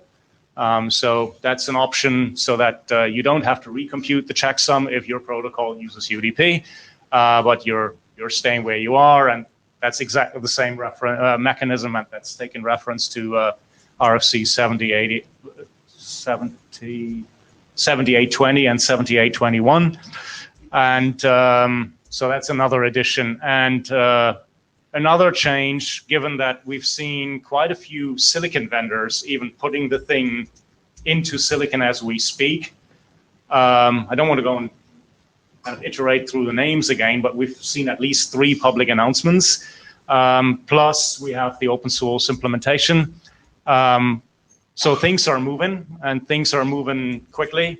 So let's make this a standards track document that again was a comment on the list, rather than the originally proposed experimental version. And in addition to that, a big thank you to Joe Clark and Al Morton, who've done a thorough read-through, and we were able to iron out a load of editorial nits. One thing, if you read through the list, we've added a scope section. We've done one update to the data fields and a lot of editorial nits. So you see that the document is stabilizing by now quite nicely. So I think we're achieving what we wanted to achieve, which is also probably why the working group adoption call went quite well. And that's what I had. Thank you very much. So actually, as a procedural note, I think we're going to, just so everything is nice and clean, continue doing any further edits on this as draft Brockners until the recharter goes through. And then as soon as that's happened, the adoption call that we already did will take effect. Right. So I don't think we need to do another adoption call. We already have a pretty good run of rough consensus on that point. No, different point. Okay. So yeah, please ask a question. So, well, let me finish. We have a pretty good indication of rough consensus that this should be an IPPM. Okay. Now we have a charter that should fit. Well, I mean, we almost have a charter. We needed to go through the rechartering. Once that's happened, we can bring those on as draft IETF IPPM IOM. Sounds good. Yeah. Thank you. Okay. Yeah. Yes. Shahram Devari, Broadcom. So we have a bunch of customers that only want the end-to-end in-situ OEM. So for that reason, I noticed in your draft you only have a sequence number for the end-to-end, but we also need timestamp, for example, to measure the, in replacement of TWAMP OWAMP. You can have timestamps, really? Right? Absolutely. There is data fields for timestamps. Not for end-to-end. Only for hop by hop. So the question is, so there is the restriction for end-to-end where only the inserting and the removing will ever touch that particular data field. But that's what I want. Yes. You can have also, if you're using the kind of hop by hop one, it's still that I'm not using hop individual by hop. No, but individual nodes in between can miss out, right? So you can still use the hop by hop. You're saying use the hop by hop and all the intermediate nodes, but the starting at the end point. So I think that specific case. How do you tell the other ones don't touch it? Okay, but I think that specific case is covered with what we have. If we want to make it more clear, we can absolutely do that. Shweta Cisco. So we have a subtype in E2E type. Maybe come a little closer to the mic. There is a subtype in the E2E option type which can be used. Today it's defined. There's only sequence number defined. We can define a number of other data type. I think somebody in 6LoWPAN has done timestamp. I can send you the reference to that draft because they also wanted end-to-end measurement. The second thing is that the timestamp formats you have right now is only PTP. Do you want to add NTP to it also or not? Well, take that to the list. I think that as well as the first comment, right? So it would be good if you can get those onto the list. And the third one is not exactly clear how to identify there is in-situ OEM in the packet or not. How do we know it is there or not? IPv6, we have options, but how about the other one? Well, I think that's a transport-related question. Yeah, I know, is very difficult to be resolved here. Yes, okay. And I think from a procedural perspective, what I would expect happening is once this is a working group document so that we can officially refer to that in other working groups, we will see there's been this kind of scratchpad document that we call the transport draft that has proposed encapsulation for like 6, X, 7 Y, Z, different ones, right? yes. That we're starting to have individual drafts on these individual encapsulations, and then we can, per individual encapsulation, address that specific question. Right. Thank you. One comment on this side with my I'm a transport guy, TSV guy hat on. Don't call it transport draft. Transport means something different in OEM. Yes. You will get lots of confusion. Sorry for the loose language. Sorry. Yeah, right. You will get. I'm happy to stand corrected here. Yeah. Well, no, I'm just Give me saying. a better name. Encapsulation. Encapsulation draft. You're going to get a lot of confused comments that aren't going to be helpful. Sorry for that. All right. So next up, and we're running a little behind on schedule, I think. No, we have 10 minutes for the next two presentations. So we're running a little behind, so speeding up would be good.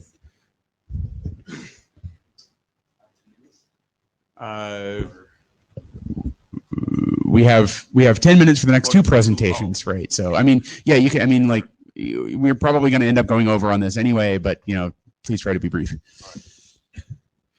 Okay, so we all know that IOM is a terrific technology, but when we actually implement that, we need to consider what's the impact to the actually data plane performance.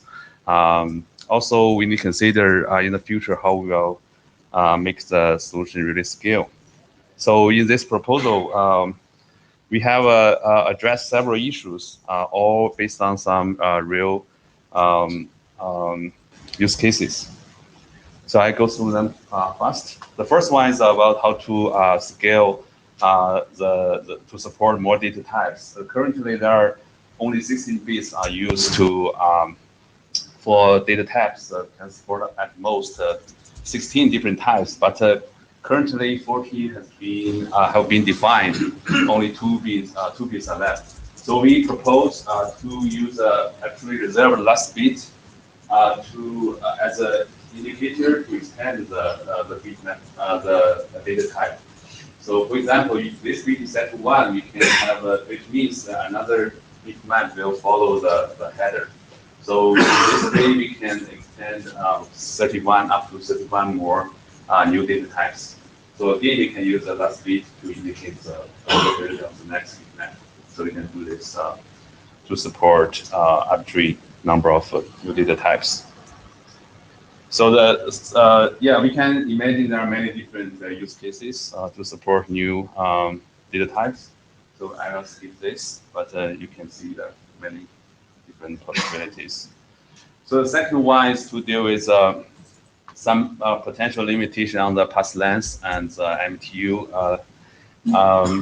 because also we may have just a limited budget to hold the IOM data. If the path is very long, then the overhead may be too large. So to resolve this issue, we propose to use one status bit to indicate the segment IOM. So the concept segment IOM is we give a fixed size of the segment, and we only hold the IOM data up to the segment limit. And at the segment edge, we'll remove the header and we just send the data to some management entity. And we start working. And we partition this length field into 2 parts. The first part is 4 bits used to indicate the segment size, so which means that each segment can be up to 16 hops.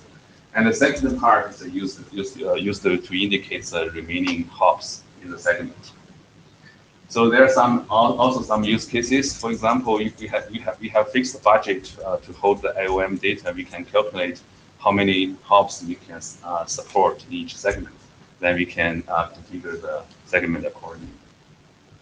Okay, I will skip some other use cases. You can read this online. And the last one is there are some possibilities for various reasons. Some nodes just cannot provide the IOM data or cannot provide part of the data.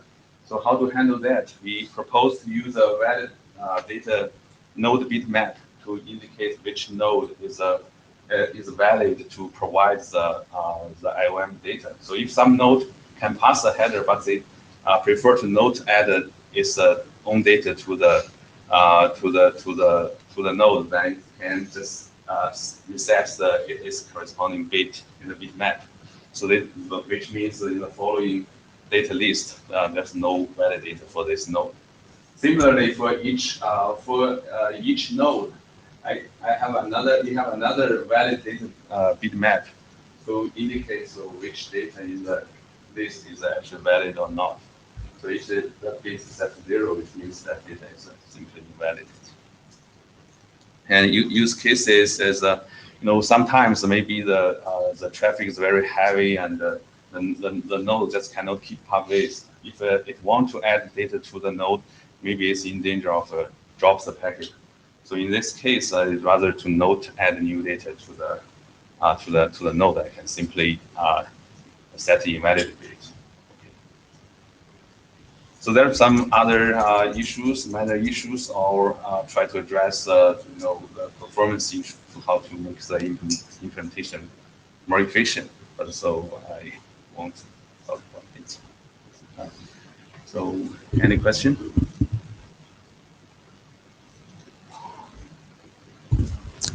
Thank you very much. Next is.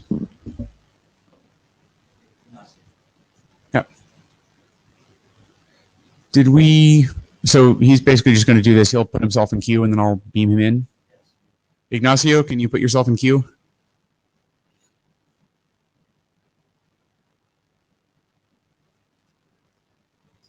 Waka, waka, waka, waka. And we'll beam him in. Hello, Ignacio. Hello. Hi. Hi, everybody. It's too early here. I will start with advanced unidirectional route assessment. It's a draft proposal with joint work with Al Morton and Joaquin Fabiani, and I am Ignacio Alvarez Amelan. Well, let's start with the objectives. Here we will propose 3 objectives. A new metric, which updates the section 5 of RFC 2330, a framework for active and irreductive passing methods, and also round-trip delay measurements statistics. Next slide, please. Well, this is just a toy network to make our examples. We have a source and destination nodes and some routers in the middle. Next slide, please. Here we want to identify a particular flow from a source to a destination. And in particular, the flow is identified for IP source address, IP destination address, the port source number, and the port source destination, and also the protocol. Next slide, please. We can see that normally there are different flows from source to destination because the different routing policies or balancing, something like that. And we want to measure the different flows. The idea is to measure round-trip delay from source to every intermediate hop. And we want to call this TI. I is the intermediate hop. And the host identification is the IP ingress interface for active measurements, or alternative identifier in the case of in situ or OAM. We also call discoverer host according to RFC 1125-22. In this case, the host G do not decrement TTL, therefore is not discoverable. Next slide, please. we identify two different things: root member, which is for a particular flow, in this case the green one, which is the set of round trip times, TA, TB, TE, TK, TM, and the destination, and also route ensemble, which is the every possible flows in order in the successive hops distance from the destination. Next slide, please. And finally, this is the formal description, where we can see that every hop has a hop number and also the number of flow or the number of alternative route. Okay. Next slide, please. Well, we are interested to define two groups of route assessment methodologies. Active methodologies, mainly based on trace route, and here we propose to use Paris trace route, which is a tool developed in 2006, and there are new versions. Because this is a flow-wise tool, which means that can identify, in 99% of cases, every hop for every flow that joins a source and destination. We have different tools like Scamper. Scamper includes many other features, but also implements this idea proposed for Paris trace route. We also want to highlight hybrid methodologies like in situ or OAM, where nodes can add timestamp and route information in every step, in every hop. Next slide, please. Well, the type P route ensemble method variant should verify different things for different kind of protocols. This is some kind of abstraction of the ideas around Paris trace route. For instance, if the proofs are TCP, we want to maintain constant the source and destination address, the port and source destination, also the field DSCP, in order to be observed as the same flow. For UDP, it's a little more complicated because we want to ensure the backward path. I mean, we are measuring round trip time. We can know just the IP of the hop, the ingress IP number, but the backward packet, which is ACMP, can follow different paths. The idea is to maintain the idea to follow exactly the same path for this hop, this particular hop. And for that, we need to observe the UDP checksum. And well, this is a little more tricky because we need to manipulate some data into the packet in order to assure that.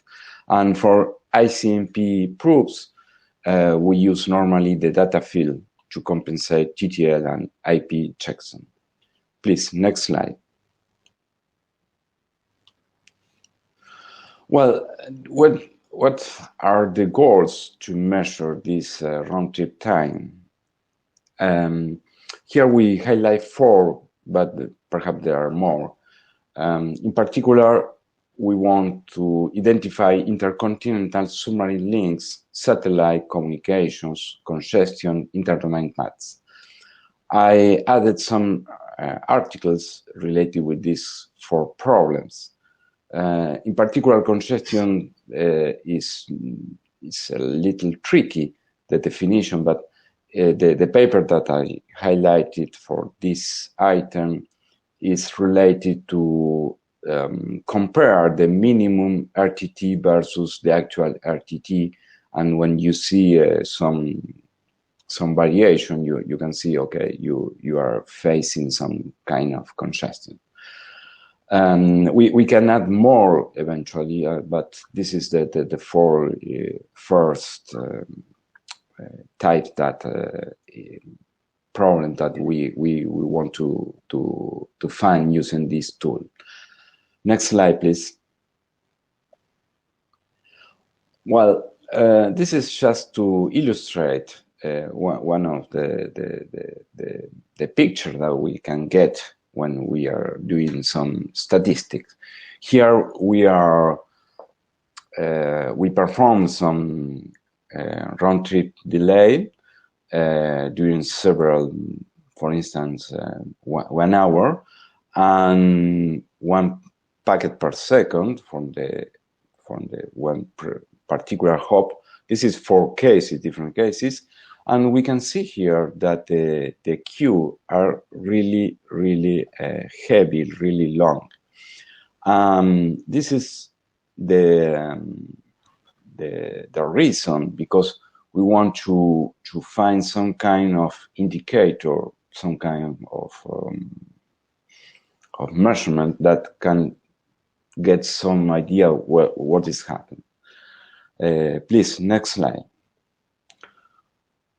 Then our idea of statistics is based mainly on trace route.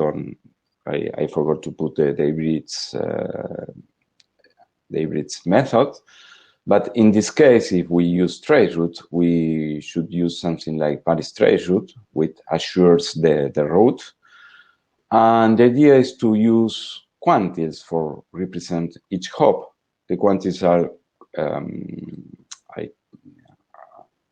are typified by the minimum and maximum time, and the quantiles, the first, the second, and the third, which is the 25%, the 50%, and 75%.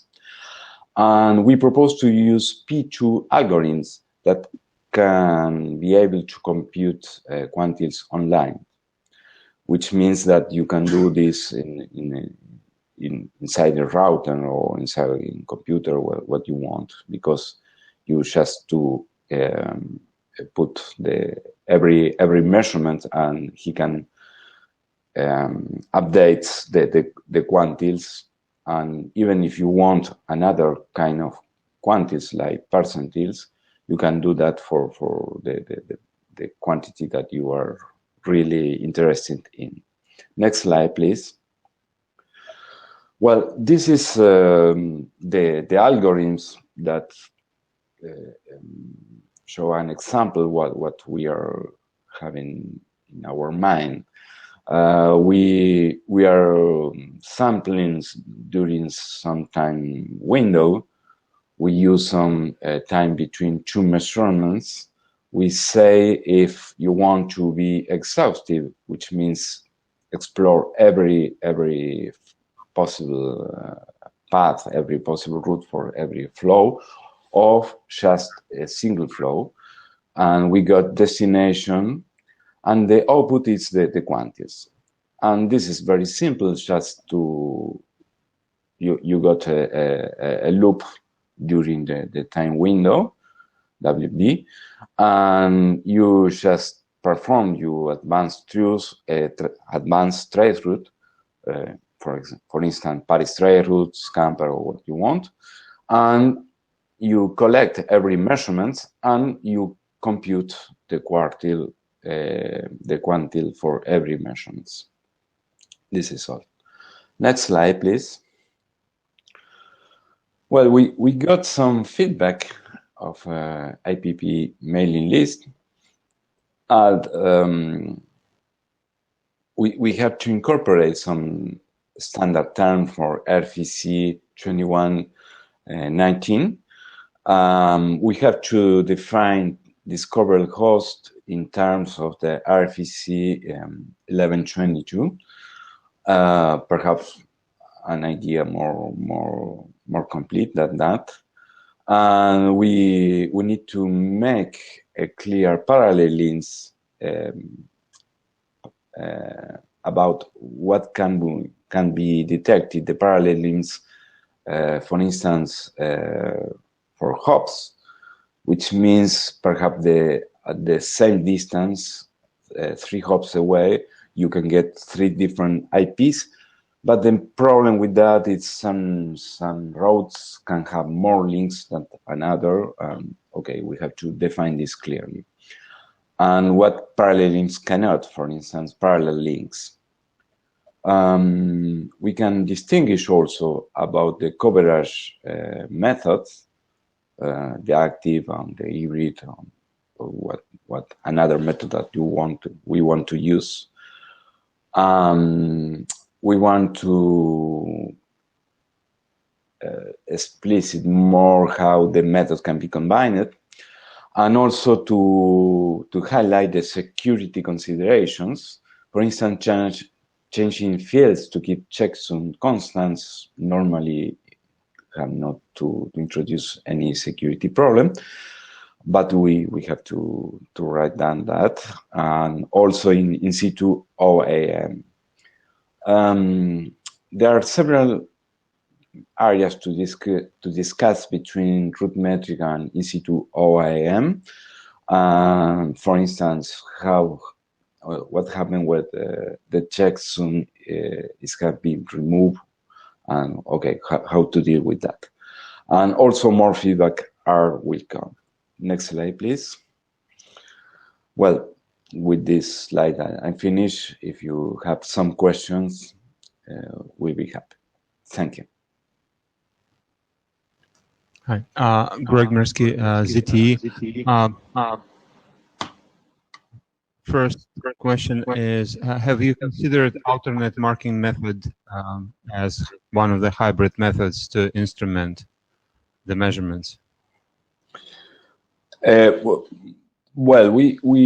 perhaps we can introduce that, but my problem with that is that we are interested to measure every hop of a flow, and normally this method needs to be assisted with something in the node, because with your methodology you need to have something in the hop in order to establish this time.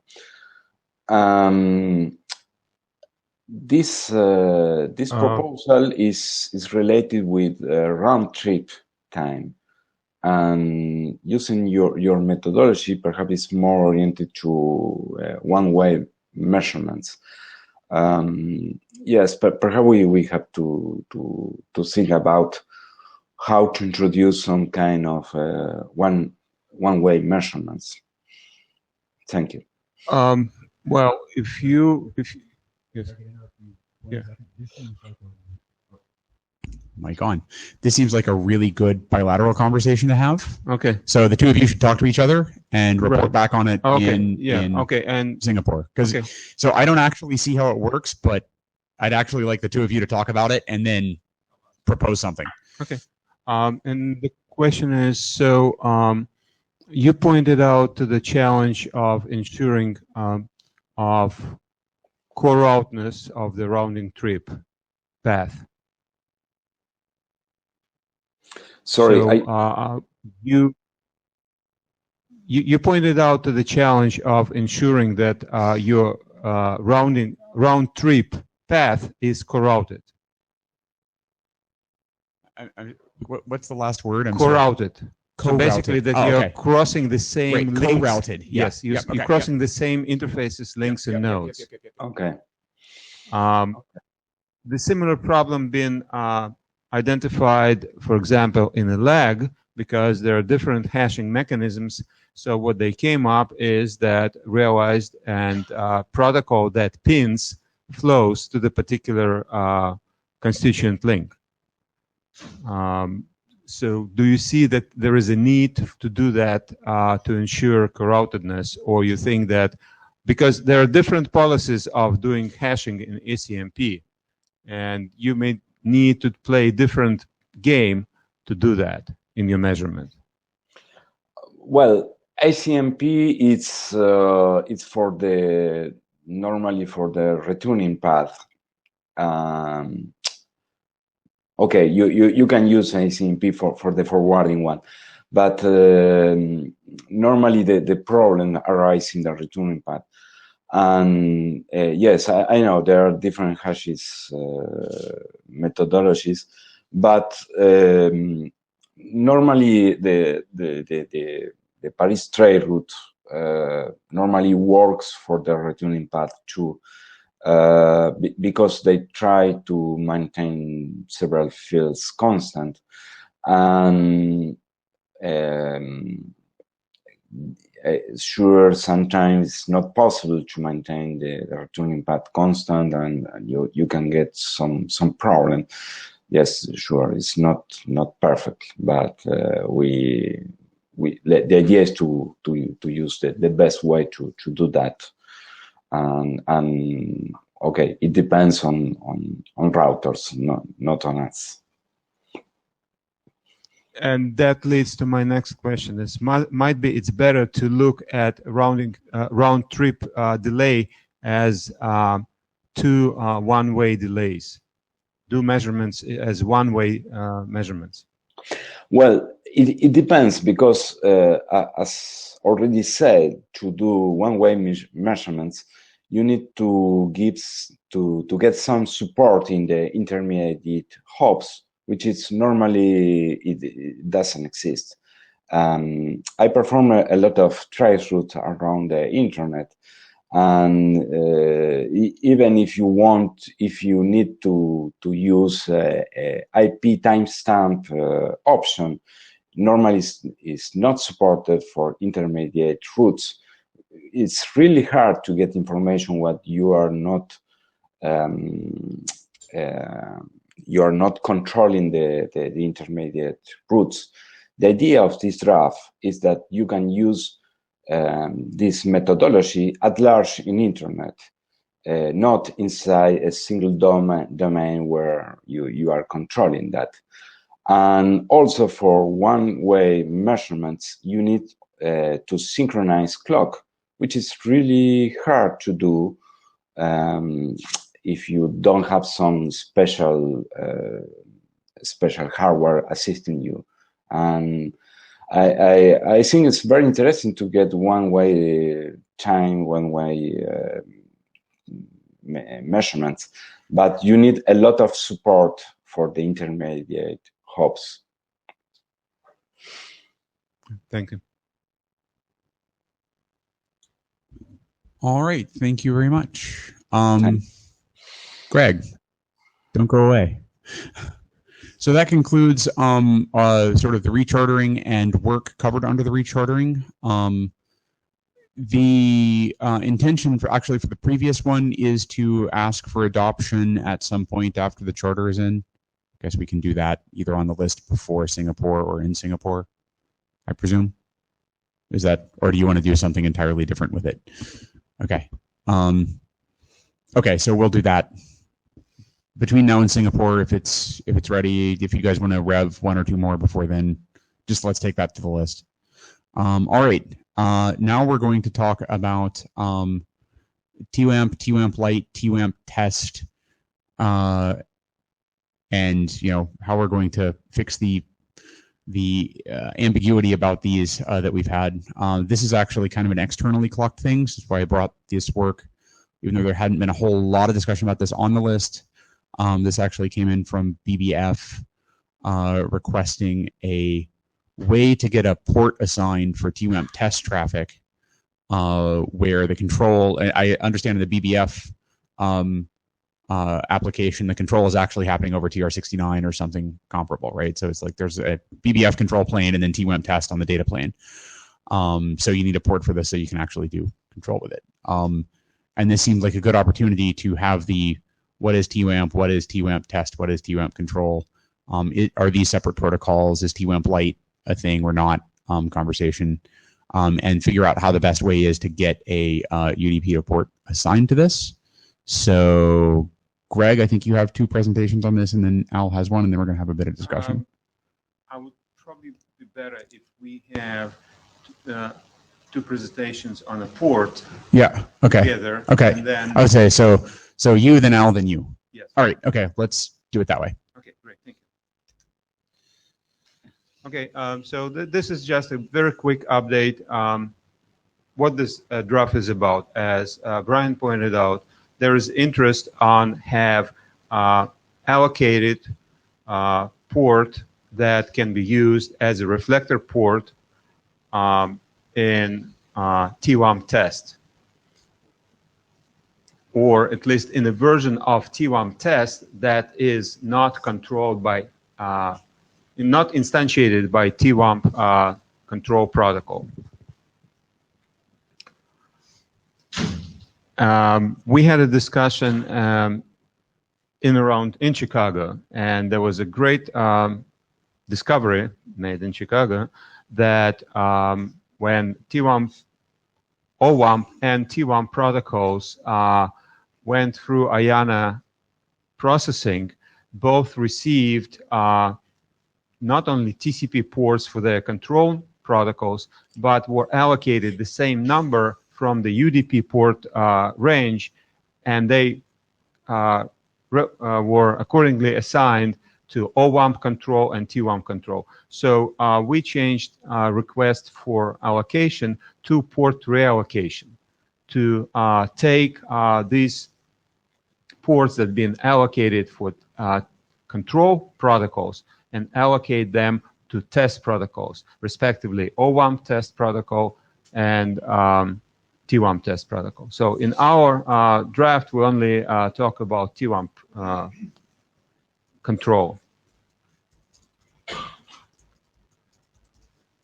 So this is a capture what we're proposing. The port 862 TCP is used for TWAM control protocol, and it was allocated a UDP 862 and assigned to TWAM protocol. So their recommendation is to reassign to TWAM test protocol as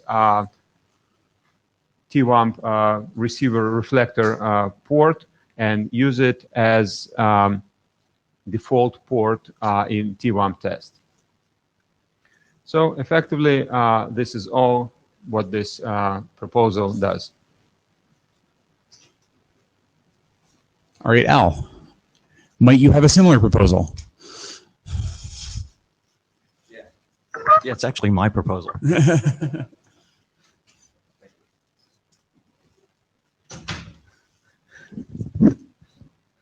Okay, that's not my slides, though. That isn't either. That looks good. Let's go with that. Okay, so controlling TWAMP test-based measurements using alternative means is an idea, and it's a good idea, I think. TWAMP Lite also suggested this idea, but we'll talk about that more in a minute. Allocating a port for TWAMP test would help, obviously, and that's this precise request from BBF. So I proposed this reallocation solution in Chicago in discussion at least with 3 or 4 different folks. And then we also had this question about what is TWAMP? That came up in the meeting.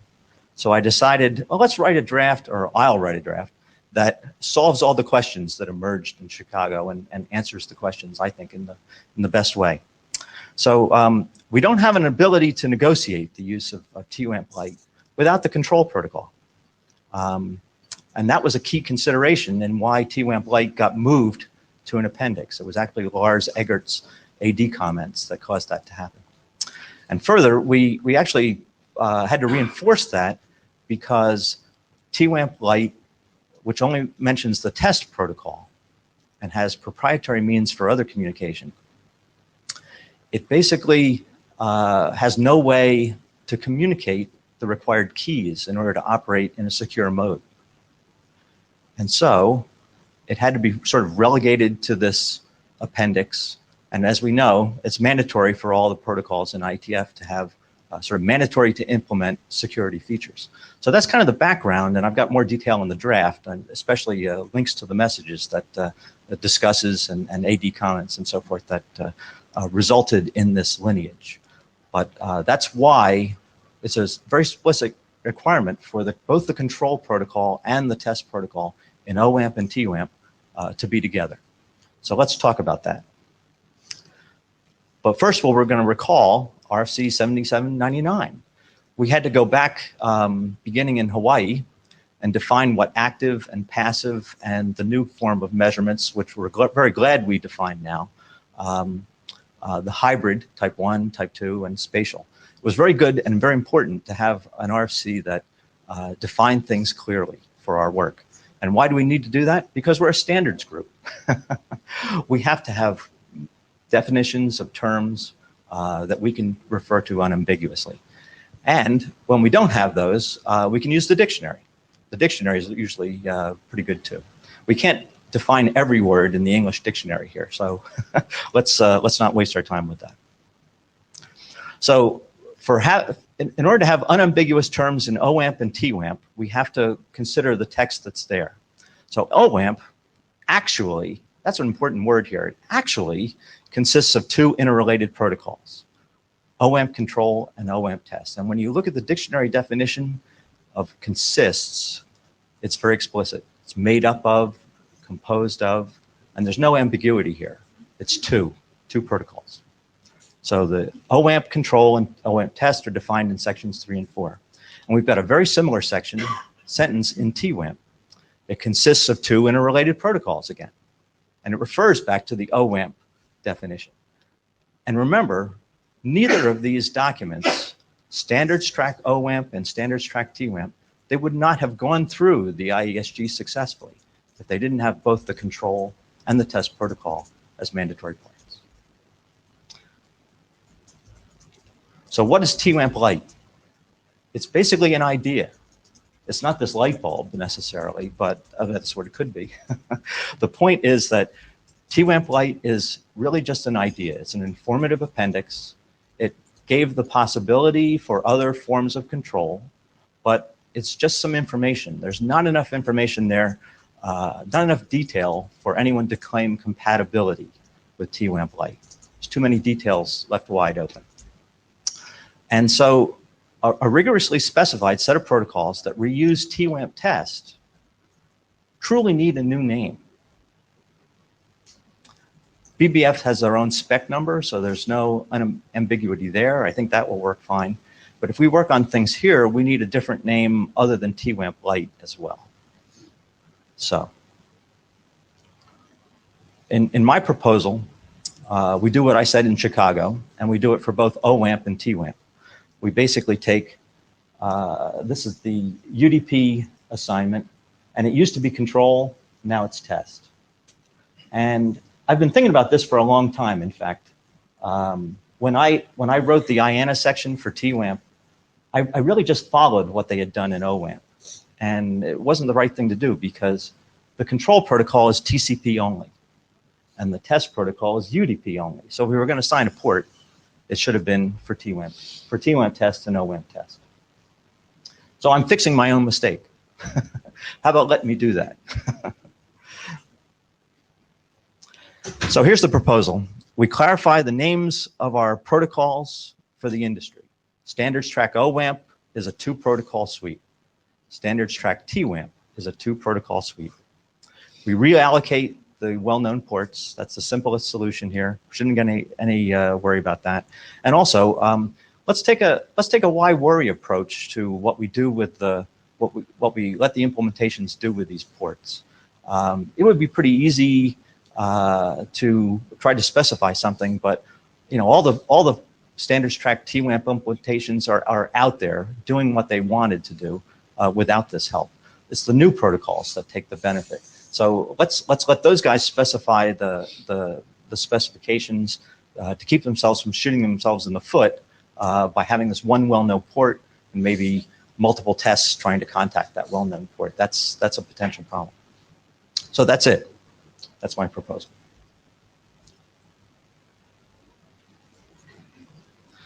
Do we want to discuss those two, or do we want to have? It's like Sharam. Okay, yeah. It's like Sharam has a. Sharam Devari Broadcom. I think what you're saying is that the light version does not have the control protocol. That's what it is. That's right. And you're saying that won't be the TWAMP? It's definitely not TWAMP. So it's like MPLS. Also, they used to say you must have LDP or RSVP, and then eventually so you can configure it. You can what? You can configure it. Like SDN configuration. Yeah. Right. So things change, but we should if the implementation changes. They call it MPLS TP. Yeah, that's right. That's right. So they changed the name. That's what I'm suggesting we need to do here. Well, I can point that basically we do have Yang model for static MPLS, and it still would not be MPLS TP because MPLS TP is a little bit different.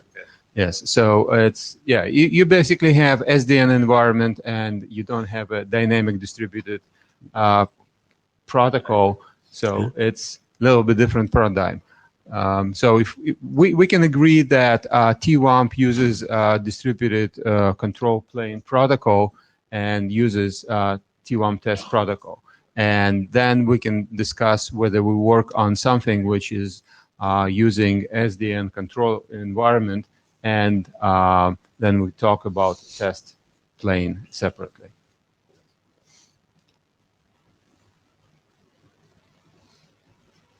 So I'm not sure I understood what you said, Greg, with respect to the standardized terminology. When you said a distributed control plane protocol, what are you referring to? That's, in my view, what TWAMP control is. So the TWAMP control is distributed control plane similar to LDP or RSVP, which does label signaling. Okay. To instantiate MPLS LSP. But at the same time, now we're developing data models that allow that to do without LDP RSVP from the SDN controller. So I think you're agreeing with my definitions then. Yeah, I'm perfectly fine. That basically we can say that TWAMP consists of distributed control plane which instantiates test instances. But at the same time, we can start a discussion on SDN environment, how it works there. And let's start that discussion with a new name. Yeah. A new categorization of this work. That's perfectly fine. I think that's the distinction I'm really looking for. Simple two-way active measurement protocol, STAMP. Yeah. Are we done? Yeah. STAMP is nice. And if we're done, we're done if we adopt my draft. So can you briefly summarize the differences between your two drafts to me? I think, okay, in my understanding of Al's draft is the difference is that it addresses OWAMP, right, which is good proactive measure. I agree with it. And then it clarifies the terminology, which is fine too. So I think that will be easy to merge the two drafts, and because I don't see anything that, questionable in Al's work. And we have some security consideration section I think that might be useful too. So can we merge the two drafts, appoint the two of you editors on a working group rev of this draft, and just call for adoption now? I'll be glad to take the first steps to do that merger. I think your section 3 and the security considerations. Don't jump the gun yet. I'll draw those in. Is that don't jump the gun yet. We actually have to call for adoption. Oh yeah. We're going to take a hum. No, well, I wanted to be sure Greg and I knew what we were talking about. So yeah. Okay, cool. So you guys are clear on what the thing is if the hum goes through, right? Yeah. So just say it. Section 3 and security come into. Yep. Yeah, So the hum is on to adopt these two drafts as the basis, mainly using the approach in this draft, merged with the two of you as editors, right? On a working group draft to do definition of stamp or whatever. We don't have to hum about the name. No, let's leave the name out of this. Yeah. And allocation of ports for it. All in favor of that adoption, please hum now. Mm-hmm. All opposed to that adoption, please hum now. That seems pretty clear to me. Let the record show crickets. Okay, that's done. We'll take that to the list. Please begin work.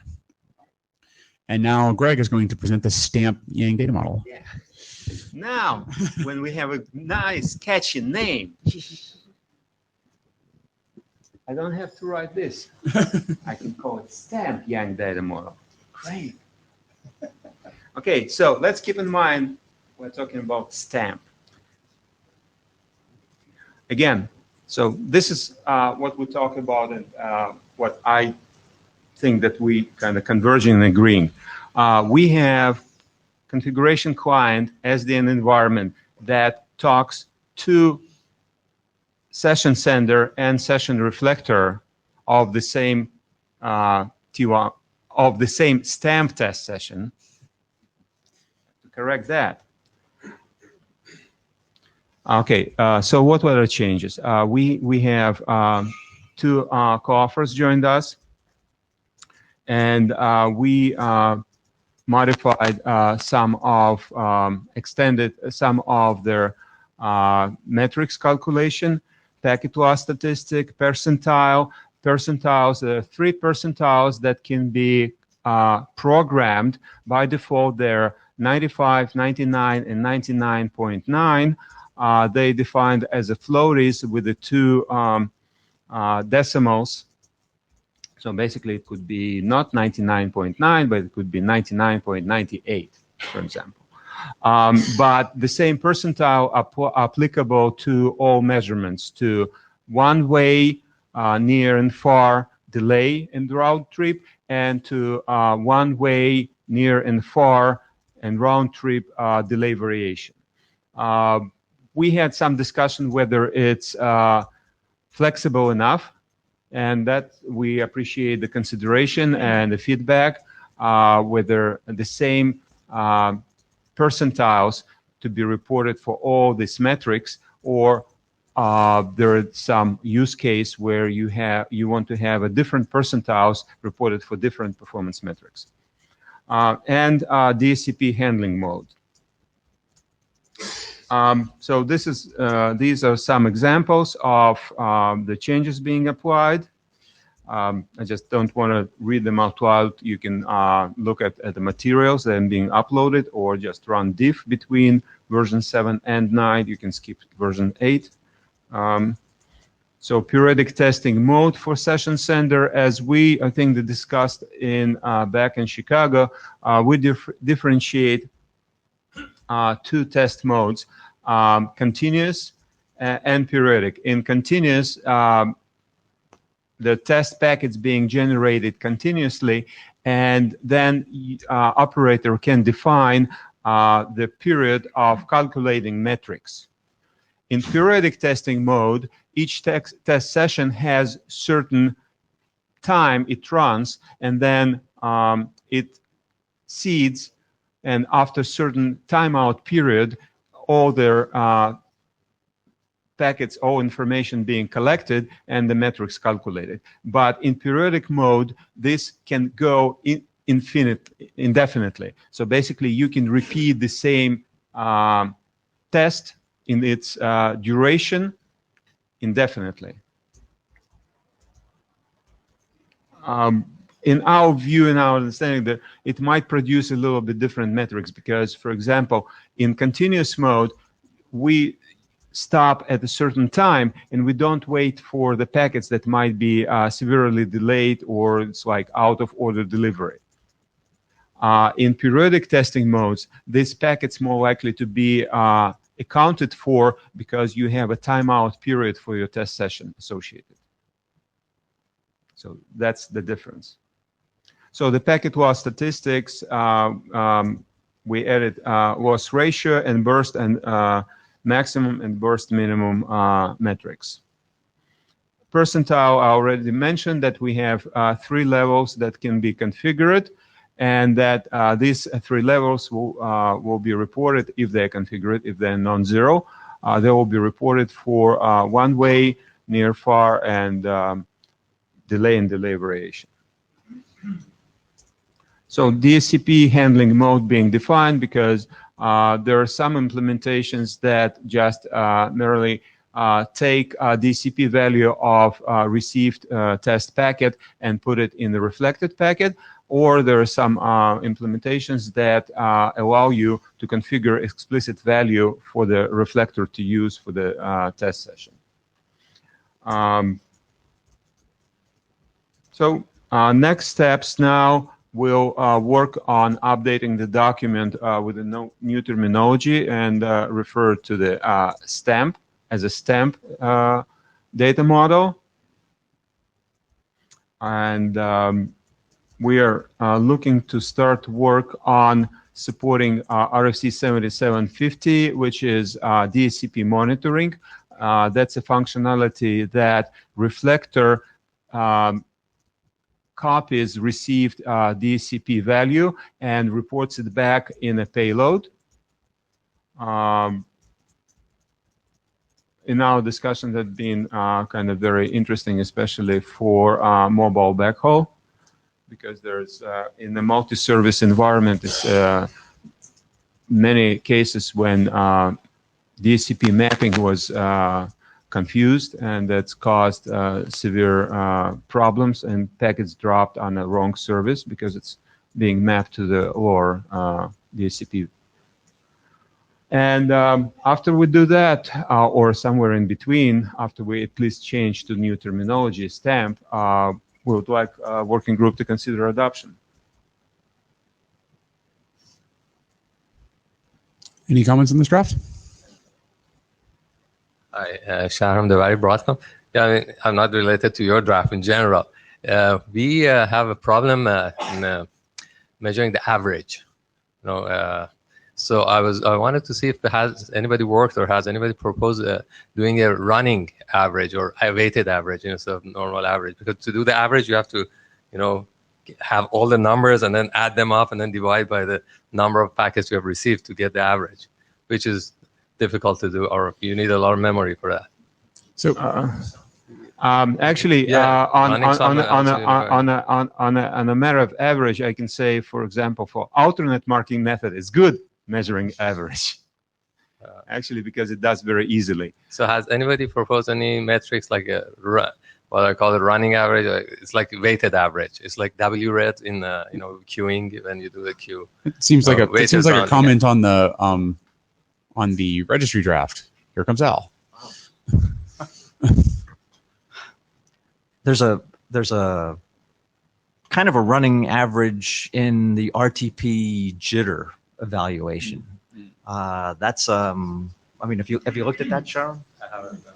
All right, so go to the reason I tell you it's difficult is because if you have too many flows, let's say I have, I don't know, 10K flows, I have to have, first of all, a big in the chip. I should have a big memory to count those number of, you know, you need a counter for that, and you also need the accumulator for all the add them up, all of them together, which is a big number. So instead of all of that, if I can just have, I don't know, like 16-bit or 32-bit running average, that's much cheaper. No. All right, so yeah, we're running out of time. Yeah, we're running out of time, and this is do take this offline. This is an interesting conversation. I think that's an interesting conversation. I see Giuseppe, he'll have as a leading offer on alternate marking method what to say, but I don't think that it has very scale threatening problem. I think that there might be something done to do good metric, but still maintain some reasonable resources. Okay. Cool. Thank you very much. All right. Welcome to the lightning talk round. Go fast. This phone will beep, and then we will all clap. Giuseppe, go. Okay. This is a new document that belongs to the marking method draft, and adds a new concept, a new way of thinking about alternate marking method. Next. Okay, there should be a. Okay. So the alternate marking method seems to be applicable just to point-to-point flows, because you need one marking point, and you have once individuate your flows, you can have your counting points. But now the idea is to generalize this methodology to measure any kind of unicast flows. So if you think that there are also some application when you have a lot of flows and a lot of monitoring points, the order of magnitude of the marking method counters could increase, is n multiplied by n, for example. So we think about this methodology in particular for an SDN environment. So, and to make the performance monitoring more flexible. So next. The flow classification. As also Tal mentioned in a previous presentation, we see that we can identify the flow we want to monitor with some identification fields. For example, for an AP flow, we need IP source, IP destination, transport protocol, source port, destination port, and class of service if you want to make a class of service based performance monitoring. And to create the flow with alternate marking method, you have to identify your flow that have to be a point-to-point flow, because you have to recognize your flow along your path, and your counter has to be coherence along your path. With multi-point alternate marking, you can enable the performance monitoring without any constraint about the identification field. So the kind of flow that you can monitor in next slide are very general. So point to multi-point, multi-point to point flow, and also in general multi-point to multi-point flow. Next. How multi-point marking operates? The first thing is we have to build a graph. So we have our production network. We have to identify our nodes of the graph that are the monitoring points, the measurement points, and the link between these measurement points. That could be real or also virtual. And then we build our monitored network graph that was composed by input, ingress, measurement point, the egress measurement points, and the intermediate measurement points. Next. For this monitored network, we can define the network packet loss. So this is always true, the packet loss property, that packet loss of this monitored network is the sum of the input packets minus the sum of all the output packets for all output measurement points. So this is a very simple rule, and we have the formula. But this rule is just general for all these multi-point network. Next slide, we can see how we can recognize the cluster within our monitored network, and we can define the cluster that is the smallest subnetwork maintaining the packet loss property for each subnetwork. So we can say that for every complex network, for every multi-point to multi-point flow, we can always recognize these smallest subnetworks that have this packet loss property. This is also under the study of a collaboration with the university, that if we have this complex network, we can always recognize this cluster with the graph theory, some graph theory consideration and some algorithm that we can demonstrate and will be detailed in the next version of the draft. So, yeah, next. As well of the packet loss, this method can be applied also to the delay. This is the example of the mean delay. Okay, I can skip also this slide, but the methodology can be applied also in this scenario. So, just last words. Next. So the idea is that, for example, you can see the potentiality of this methodology, because if you think about an SDN-oriented network, a controller, for example, can calibrate performance measurement for all the network, then can, in case of problem, in case of packet loss, in case of high delay, can recognize the cluster and can detail with by changing the filter criteria of our flow, can recognize the cluster and make a per cluster or in case of needed, a more detailed per flow performance monitoring. So I suggest to also read the draft of Tal, and in the next version, our idea is to detail more about the cluster algorithm calculation and more detail about also delay measurement. Real quick, thank you, Giuseppe. Al Morton suggests to take a look at RFC 5644, which has some of the metrics I think you're trying now to define. It's for spatial and multi-party metrics. Okay, thank you. So I'm going to take the challenge and do this really quickly. My name is Tal Mizrahi, and this is joint work with Carmi, Giuseppe, Mauro, Mac, Vero, and Greg. Where's the clicker? Okay, so this draft has been around for a while, but it has a new title and a new scope. And basically, the new scope of this draft is it does two things. One is to define new alternate marking methods, which are compact. That is, they require either 1 bit per packet or 0 bits per packet. The other thing we do is we summarize all the existing and new methods for alternate marking. We compare the pros and cons and the trade-offs between them. And the idea is that if you're designing a network protocol and you're going to use alternate marking, for example, an MPLS, NSH, beer, you'll be able to use this comparison and trade-off to choose which alternate marking method is best for you. So I'm going to skip ahead now because of the short time. I'm going to skip to the summary.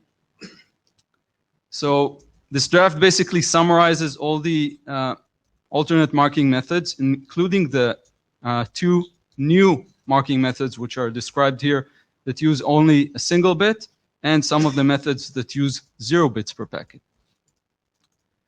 Marvell is going to demo this week, actually tomorrow in the Bits and Bytes, a demo of alternate marking using multiplexed marking, 1 bit per packet. And actually, a very cool method is used there called time flip. So please come to our booth and see how it works. Now, basically, if you've read the alternate marking draft, which has passed working group last call recently, you should probably read this draft as well, and you should probably have an opinion about it.